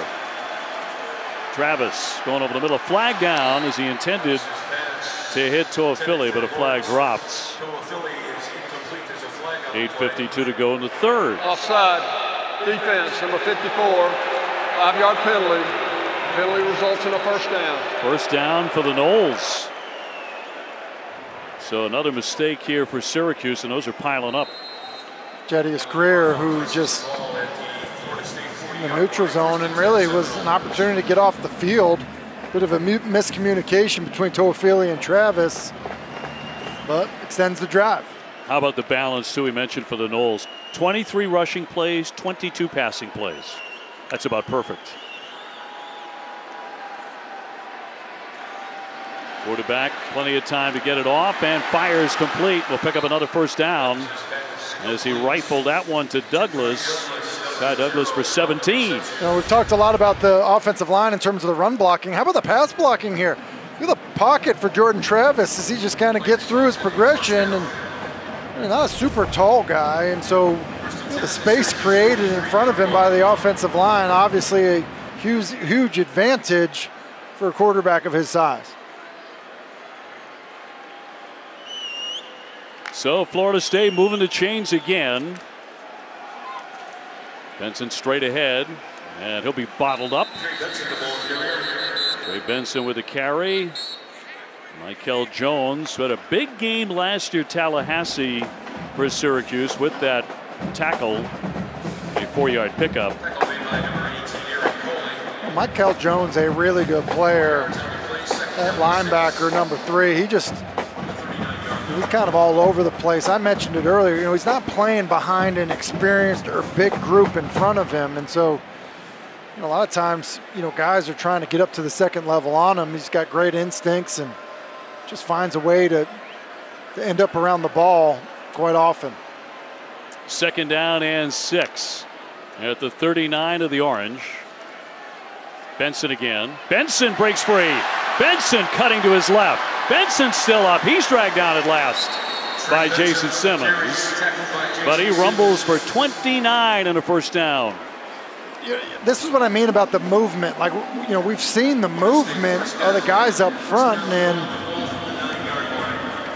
they just can't hold up. And You think about a team like Notre Dame that's had a long reputation of big offensive linemen and extra tight ends and being able to lean on you. A lot of 3 wide receiver personnel groupings for Florida State, but they're leaning on you with just their offensive line. Benson again, trying to get down close to the goal line before he is set down after a 7-yard gain. Elijah Clark took him down and prevented another touchdown, at least for the moment. And Marquesas Douglas, tight end, does a nice job there. Someone tries to kind of, slice inside him, gets enough of him to allow Benson to run with some patience and have a nice little pickup. 2nd and goal. Travis handing off again. Benson getting inside for the touchdown. Another score here for the Seminoles. 6 more for FSU. Benson, a 2-yard touchdown run. Take another look to see if in fact he was in. Looked like he did. Well, his ball's in his left hand. I wouldn't be surprised if the officials stopped this to look at it. Because the ball's in his left hand, his backside hits the ground, and at that point, difficult to see where the football is. We'll freeze it. So we see his right elbow, but the ball is in his left hand. The ball's right here, and so that enough, we're obviously not right down the line. Field was a touchdown. That play is under further review. All right, so they are going to take a look, as they will on all scoring plays, but this play under review.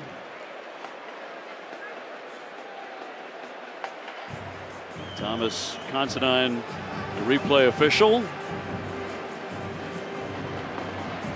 I think there's a chance that they're going to say that this football has not crossed the plane, when he hits the ground. I would agree. Now, there's that chance. Now, it's got to be, enough evidence to overturn it.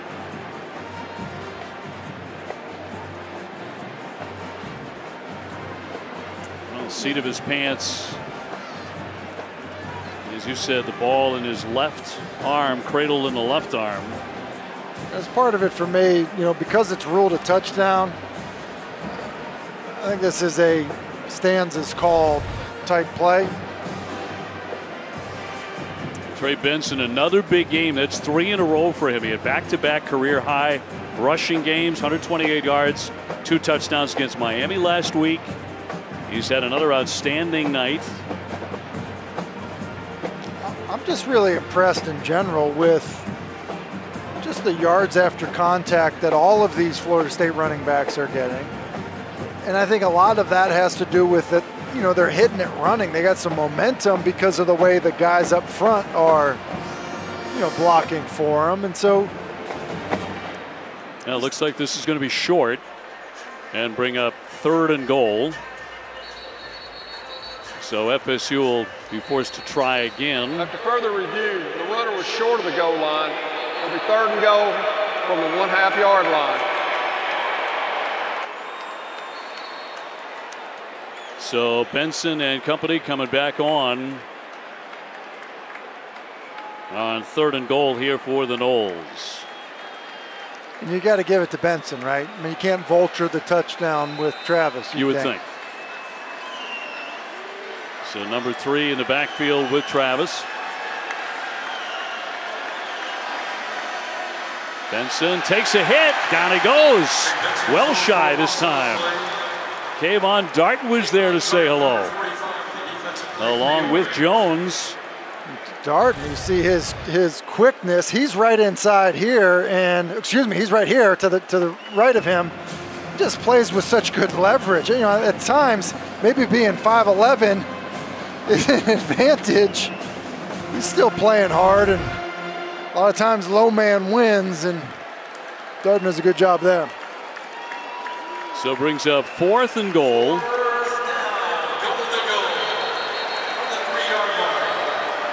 Toafili now the running back, and a timeout. Timeout, Florida State. First charge, timeout.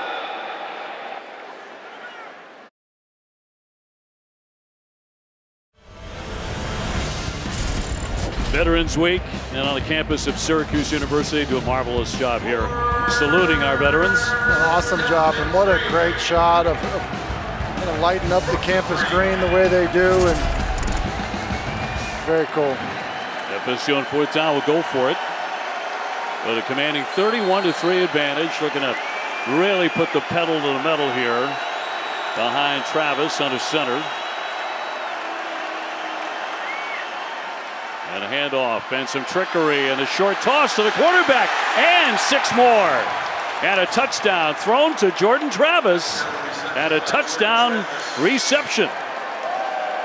A little Philly special, little Seminole special, if you will, to Jordan Travis. And, you know, a shift before the play puts Johnny Wilson here, and then Rector, who ends up being the ball carrier, and then Jordan Travis just going to end up leaking out. And so the pitch to Pittman, who flips it back to Rector, and then wide open is Jordan Travis. And I think Mike Norvell has done an excellent job just even calling this game.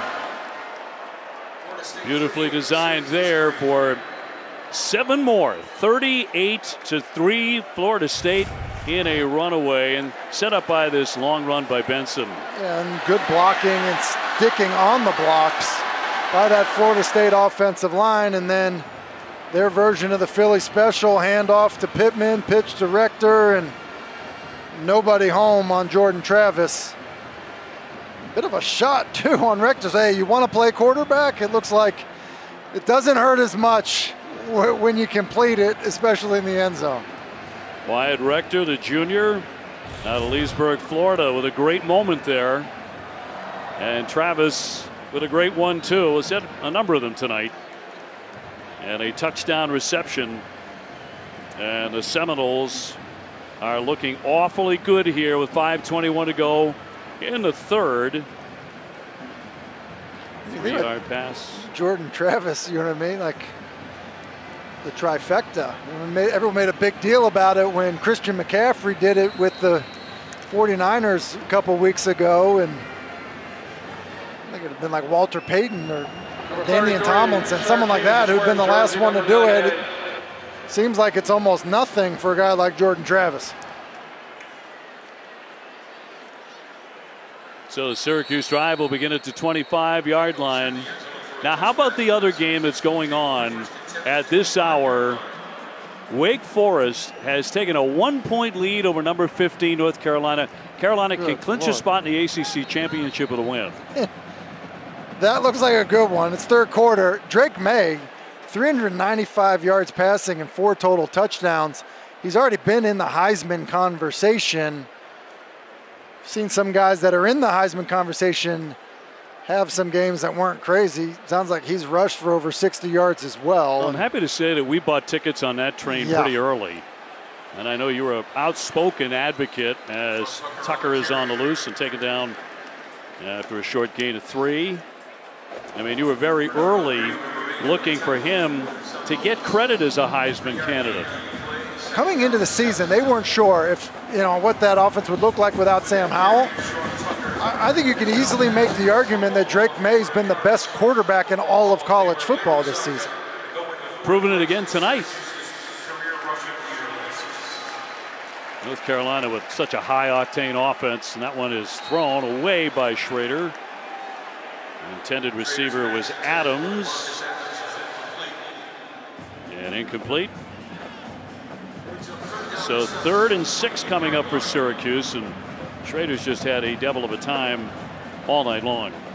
I mean, it's been a struggle. I mean, you see the 3rd down numbers, and he just been off. I mean, not putting the ball, I mean, he hasn't been accurate. I think that was one of the things that was so, I think, exciting for Syracuse offensively at the start of the season was he was accurate with the football. Short over the middle and caught by Cooper. It's really a fascinating story. Devon Cooper, he's been playing for a long time. He's the first known FBS player to catch a pass in 7 straight seasons. 7 straight. Came to Arizona out of Los Angeles in 2016. Then he redshirted Here in his second red shirt after the rule change, allowing a player to play 4 games in red shirt. He got an additional year of eligibility due to COVID-19, transferring to UTEP in 2019, then on to Syracuse. So his third school and 7 years of college football, and not done yet.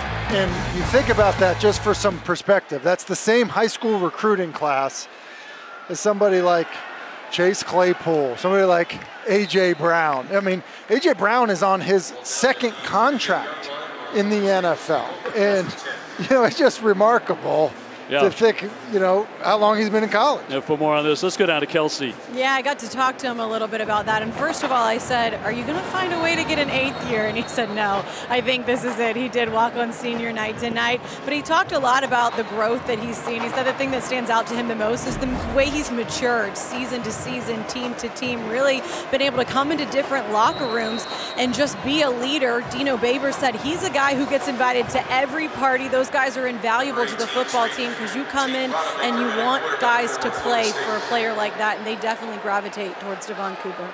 Well, it's a long time in college, that's for sure. Here's Benson again off to the races, trying to get his way to the outside before he is taken down.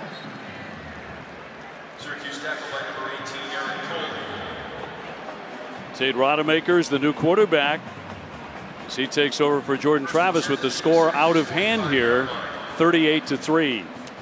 Good valuable snaps here for Rodemaker, who came in earlier this season in a game against Louisville and played really well. Did a nice job connecting on a few plays to Johnny Wilson. And Benson again, continuing a really big night here in Syracuse, New York. FSU, by the way, with a 5th consecutive game of 200 rushing yards. I mean, I was saying it earlier, the work on the offensive line, and you see Dylan Gibbons there. He's kind of been the vocal leader of that group, a transfer from Notre Dame who's been tough and smart. And I think the culture, playing next to Rob Scott at left tackle, I think the culture of the offensive line has changed and really made a difference. Maker got the pass away and complete for a first down. The receiver Douglas ripped down, but not until they moved the sticks again. And that's a nice play by Rodemaker, because it's all out pressure in his face. He's got to get the ball out before it gets to him, and ball not totally accurate, but Douglas, good adjustment on the ball to bring it in and pick up the first down. Well, Jordan Travis was just about perfect tonight. Outstanding. Rodemaker, the sophomore from the great football town of Valdosta, Georgia, now in running the show. First and 10. Looking to go airborne again. Can't escape, though, and down he goes. He is dragged down by Marlowe Wax, the linebacker, an 8-yard loss. And I think Rodemaker was looking for the big one, and he, wasn't defining itself early. And he thought, maybe if I hold on to it a few more hitches here, and I'll be able to put it up down the field. And he was looking for Deuce Spann, and in doing that, kind of walked himself into a sack. Rodemaker does have a couple of touchdown passes. He's also been picked off a couple of times this season. So second and way long. Benson again. Getting up around 160 yards on the ground tonight individually. He has long since shattered his own personal record in this game. He has been a workhorse. Inside a minute to go in the third. All FSU. He's now at 163 yards and counting. Boy, averaging 9 yards a carry. Impressive. Third and 13 for the Seminoles. Alex Atkins, the offensive coordinator, was telling us they wanted to control the environment and really shut down the noise. They've done that tonight, FSU. Rodemaker will flip that one out of bounds. And good pressure there by Michael Jones with 17 seconds to go in the third. And Ryan Fitzgerald coming on 4th and 13. So looking for the field goal to add on to an already big lead over Syracuse. You know, we knew coming in kind of the trajectory of both of these teams. But, you know, I think we thought Garrett Schrader would kind of be a bit of an equalizer. It's a 51-yard attempt. It is on the way, and it is no good. Left it short. And Fitzgerald slow to rise here. His holder as well. Take a look.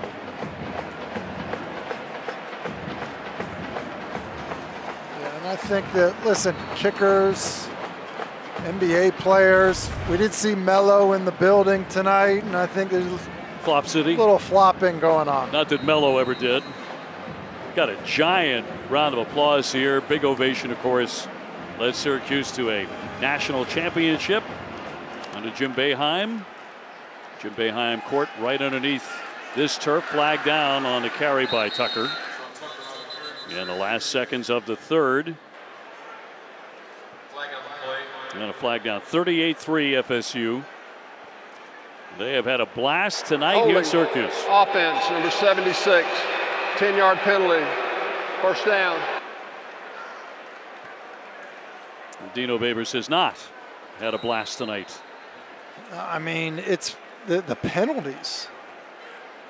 That'll be the end of the third quarter. And Florida State sailing into the fourth here inside the Dome with a 38-3 lead against the Orange. Florida State on their way to a 7th victory of the season. They are motoring.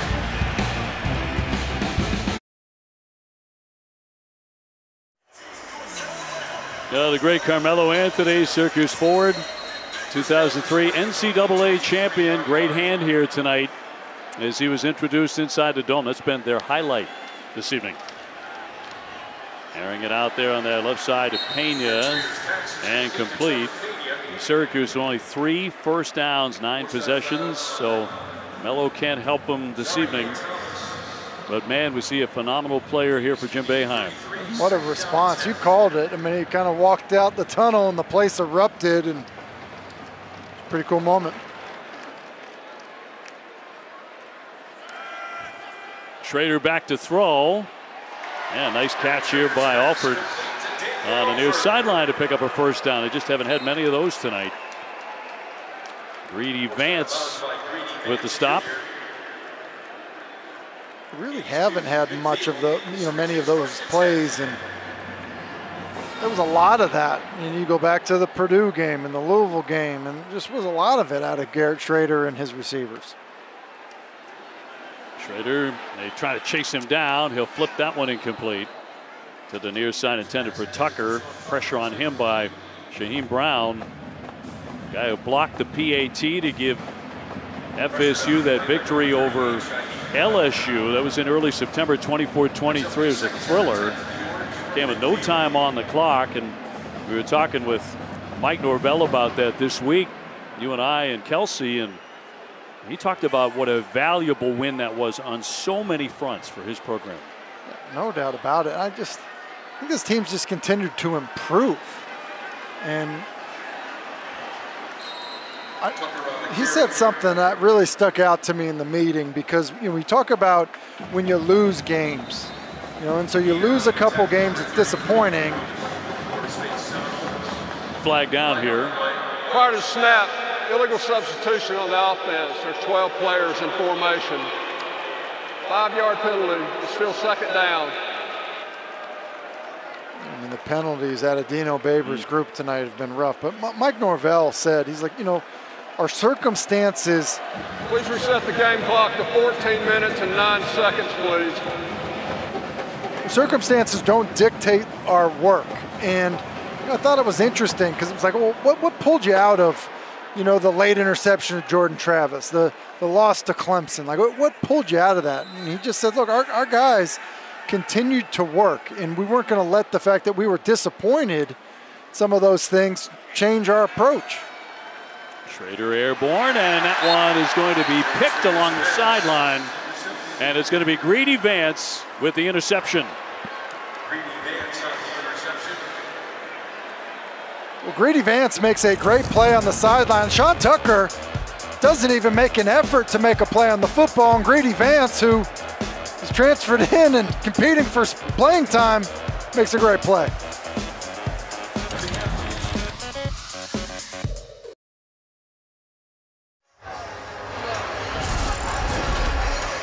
Florida State impressive to say the least here in the fourth quarter.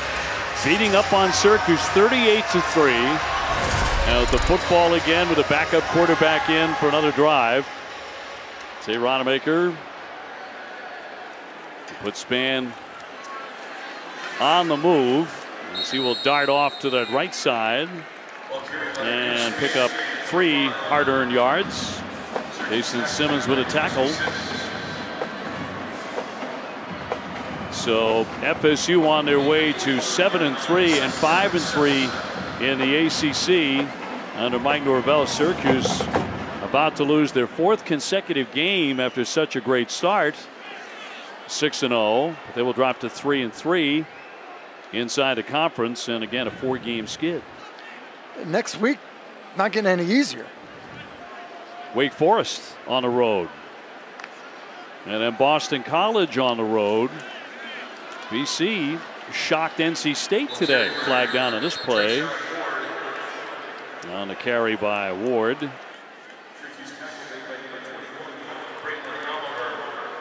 .13:05 to go. Offside, defense number 45. 5-yard penalty. Still 2nd down. Darn, he doesn't like the call. He's like, nah, man, I just got a good jump and so many penalties. I think Dino and his staff have basically said, you get penalty, I'm gonna pull you off now. Okay, that's been probably the more surprising thing tonight is just sheer number of penalties on this Syracuse team. 9 of them for 62 yards, right? Handoff for Ward. And Ward will gain the first down here for FSU.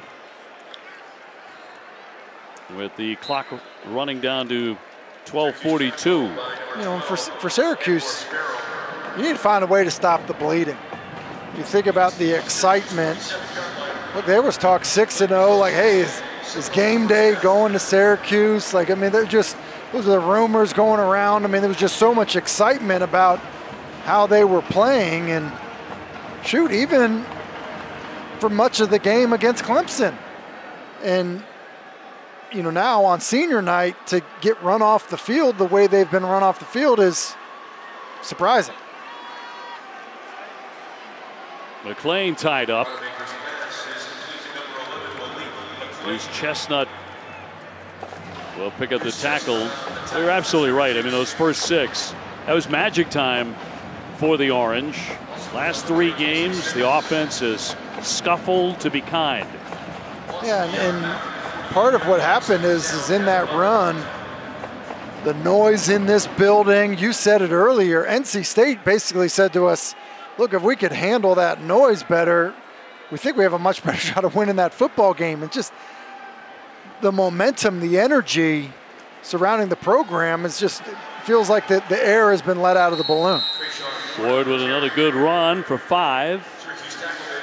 Keeps on moving the football. Elijah Clark with the tackle.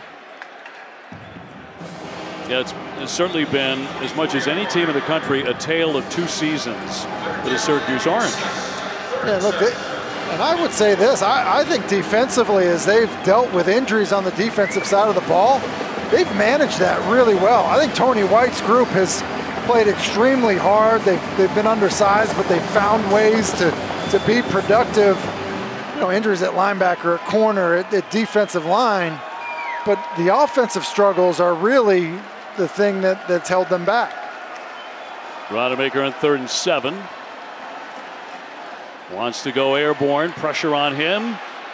And we'll fire that one, and a completed pass, but short, just 4 yards.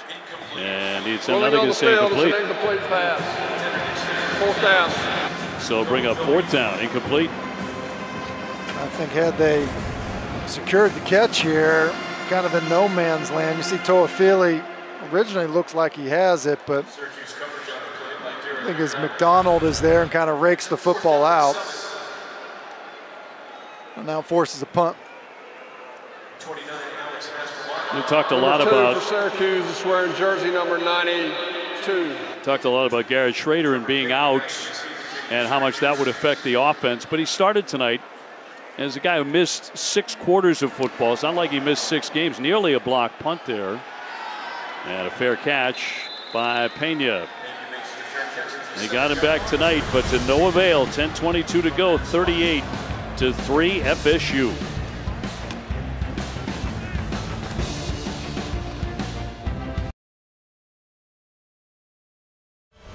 It's a New York Life Drive recap the night of Jordan Travis. He's done everything because we saw him run the first one in. Now, he had a couple of touchdown passes to his receivers that were making plays for him, and you know, that's part of being a good decision maker at the quarterback position.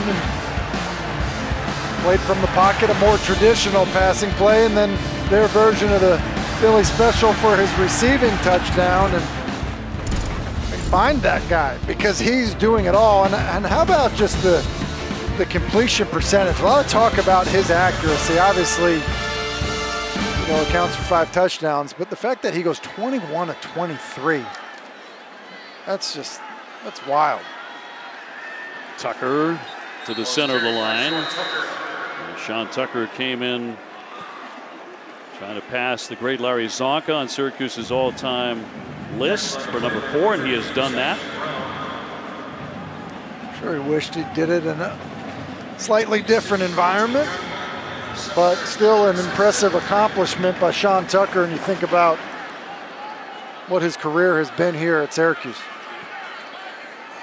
AP preseason All-American. And the quarterback will slide on down. Schrader with the carry.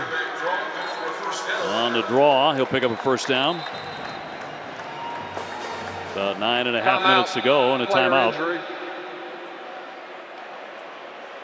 Ellis the man down, and we'll take the break. 38-3 FSU.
Actually, quite a few Florida State fans making their way here to the Dome in Syracuse and chanting and chopping away.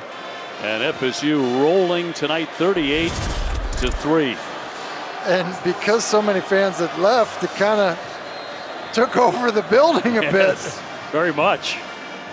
A lot of SU fans long since heading for the exits with a blowout ensuing tonight. Garrett Schrader just unable to find second gear this evening. Wants to throw, and that football comes free, and they're going to pile on. It was fumbled and recovered by Syracuse, but Schrader takes a hit, and the forced fumble by Amari Gaynor. Yeah, and Amari Gaynor is going to come to the top of the screen, and his speed just wins. Dakota Davis can't get a piece of him, and Gaynor with a chop of his own on Garrett Schrader's arm to get that ball out. Sure did. So second down 16 with Pena in motion. And on the carry. Trying to barrel ahead. Nowhere near a first down though for Tucker. Florida State, first time ranked in the college football playoff, top 25 since 2016. They were 11th in the final poll that year. Well, and then just think, you mentioned it earlier, the last time they had a winning season was what, 2017? Yes. And, you know, that Jimbo Fisher era, it was a quick fall from grace at that point. And that's why I think we've really tried to talk about the job that Mike Norvell's done with this football team. Schrader going long and off the fingertips of Tucker. Look at their big hit, but could not connect and incomplete. Gainer was trying to keep pace with him. So 4th and 8 coming. Tucker, the second leading receiver for Syracuse, really had a shot for a big one. And Garrett Schrader was described as country tough, and his right hand looks like he just went 12 rounds.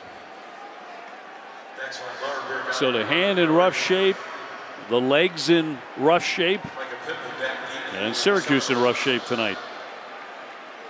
And have to punt it away again. Have been doing that all night long. Pittman back. And Pittman's going to try and run it out of there. Got free of one man, slipped one tackle. Down he goes with a little under 8 minutes to play. Florida State, as we say, last winning record, 2017. That feels for FSU fans like eons ago, but here they are now under Coach Norvell. Feels like turning that corner. You know, because I think they've done an excellent job identifying talent, and you see their upcoming schedule. And look, this is maybe a 9-win team. I mean, you think tonight's a win gets them to 7. You would think that, as you see, the chance to win against Louisiana is pretty good. And I know the rivalry games mean a lot, as they, talked to us about that playing Miami last week, and it's going to feel the same way playing Florida. This is a good football team and a team that's improving as the season goes along. Campbell, the running back, straight ahead, breaks free. And he will pick up a first with a 12-yard gain.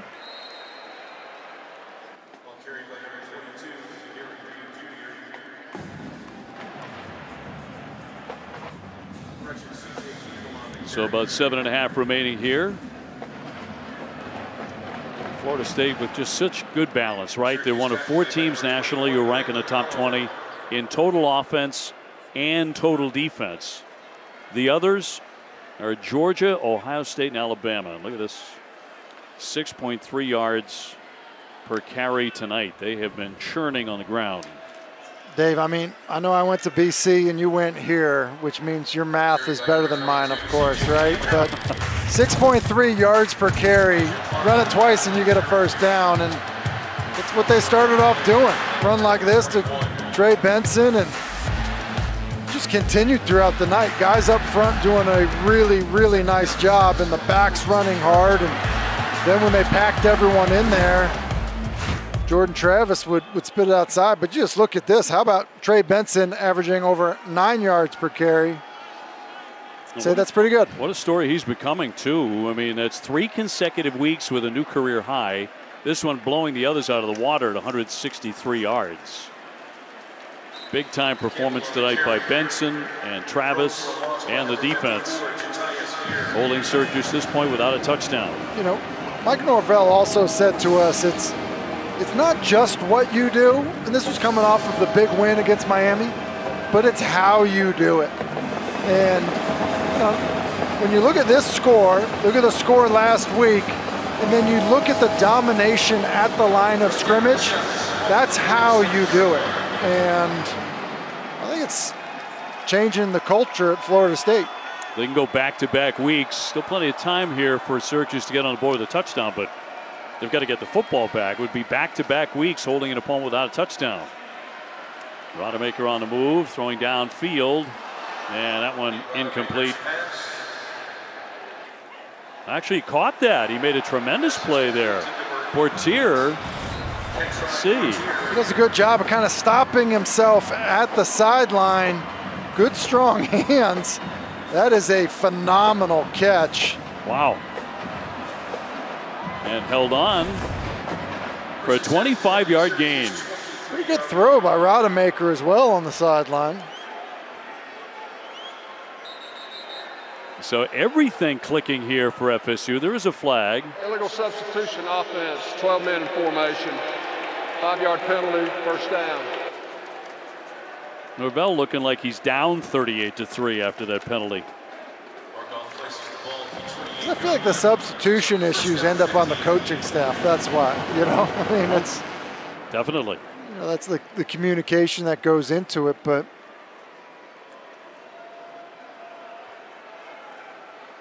So under 5 to play. FSU looking hungry for more here. They have dominated in every phase of the game tonight in the Dome. First down 15. And Campbell tripped up. He went down quickly, tackled by Kevin Jabari, number 94. And a loss of 2. Florida State getting back inside the national rankings this week at number 23 after polishing off their rivals Miami 45-3 and clinching a bowl berth. So it was a great week for FSU before they even came to New York. Just think about some of the wins they've had this year, too. You think about that LSU win to start the season. You think about, I get where Miami is right now, but that means a lot to the program. And I just continue to think that this is a team that was far away, in terms of being back to what they were. It certainly feels like they're close. I mean, to beat Miami, it means a lot to the kids, in both programs, that football game. I just think they've done a nice job, Dave, with the talent that they've added, recruiting, portal, however it has ended up there. And then you look at, then coaching and developing it and getting the buy-in, and results like that end up showing up when that happens. They're feeling like FSU again. It does. Wanamaker looking downfield, surveying, fires long for the end zone, and out. McClain could not stay in. So 4th down and 16. Had a chance over there, much like the one to Portier. It was almost exactly the same thing. He just maybe has a shot had he kind of understood where he was early on. But here's the other thing I would say about Florida State that I think shows up. We've seen a lot of backups basically in this fourth quarter. The backups are good. And so what that means is, one injury or an injury at a certain position group doesn't set you back. Right. You look at the depth at wide receiver. We said it earlier. 9 different receptions, from guys on the Florida State offense early on. Game. Offense, 5-yard penalty, 4th down. Yeah, that's a really nice wide receiver room for Florida State. And I think a similar thing can be said for like the defensive line. Robert Cooper's missed time. Fabian Love has missed time. They think Josh Farmer is going to be a superstar. I think Jared Verse has been out, and Leonard Warner has made plays. So has Patrick Payton. So I think that matters. Wanamaker heaving again toward the end zone and off the hands of McClain. So incomplete. And so Syracuse will take over with 3 minutes left in this contest. All Florida State tonight inside the Dome.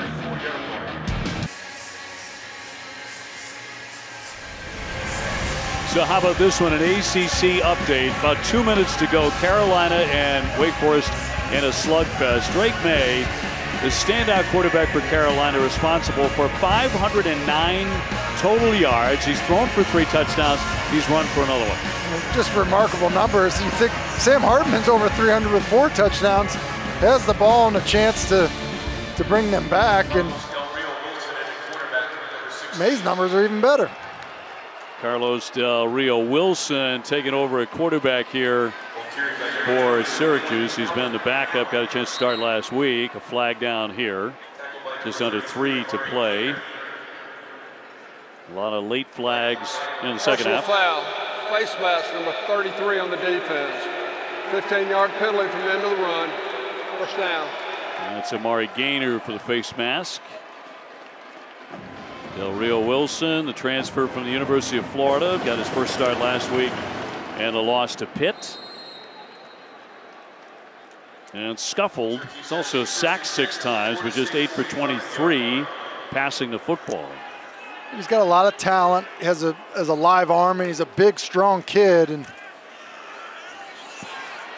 And off here to Allen as he bounces outside. Stopped by Gaynor, but a first down. He is 6'2", about 230. Freshman from Atlanta.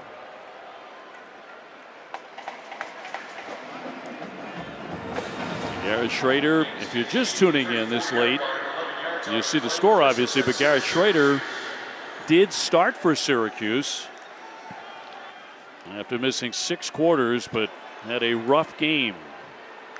Just couldn't get the offense going at all. Allen once again with a flag down in the backfield.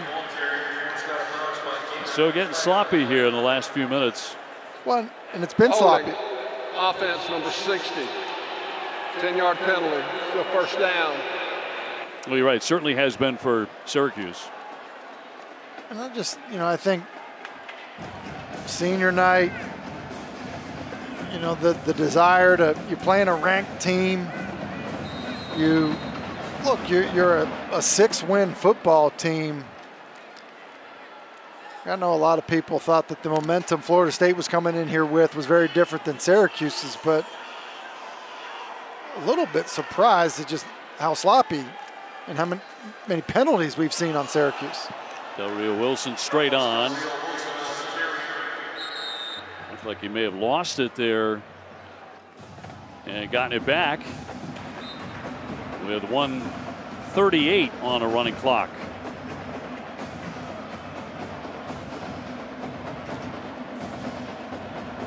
So 2nd down, 13 approaching. FSU came in leading this all-time series with Syracuse 12-2, including winning a thriller last year in Tallahassee on a 34-yard field goal as time expired. They will need no such heroics tonight.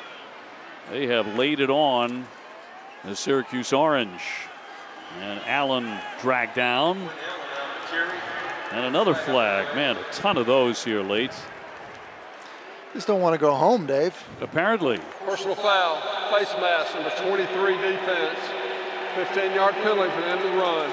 First down. I'll tell you what, I count about 4 or 5 face masks, too, among those many penalties.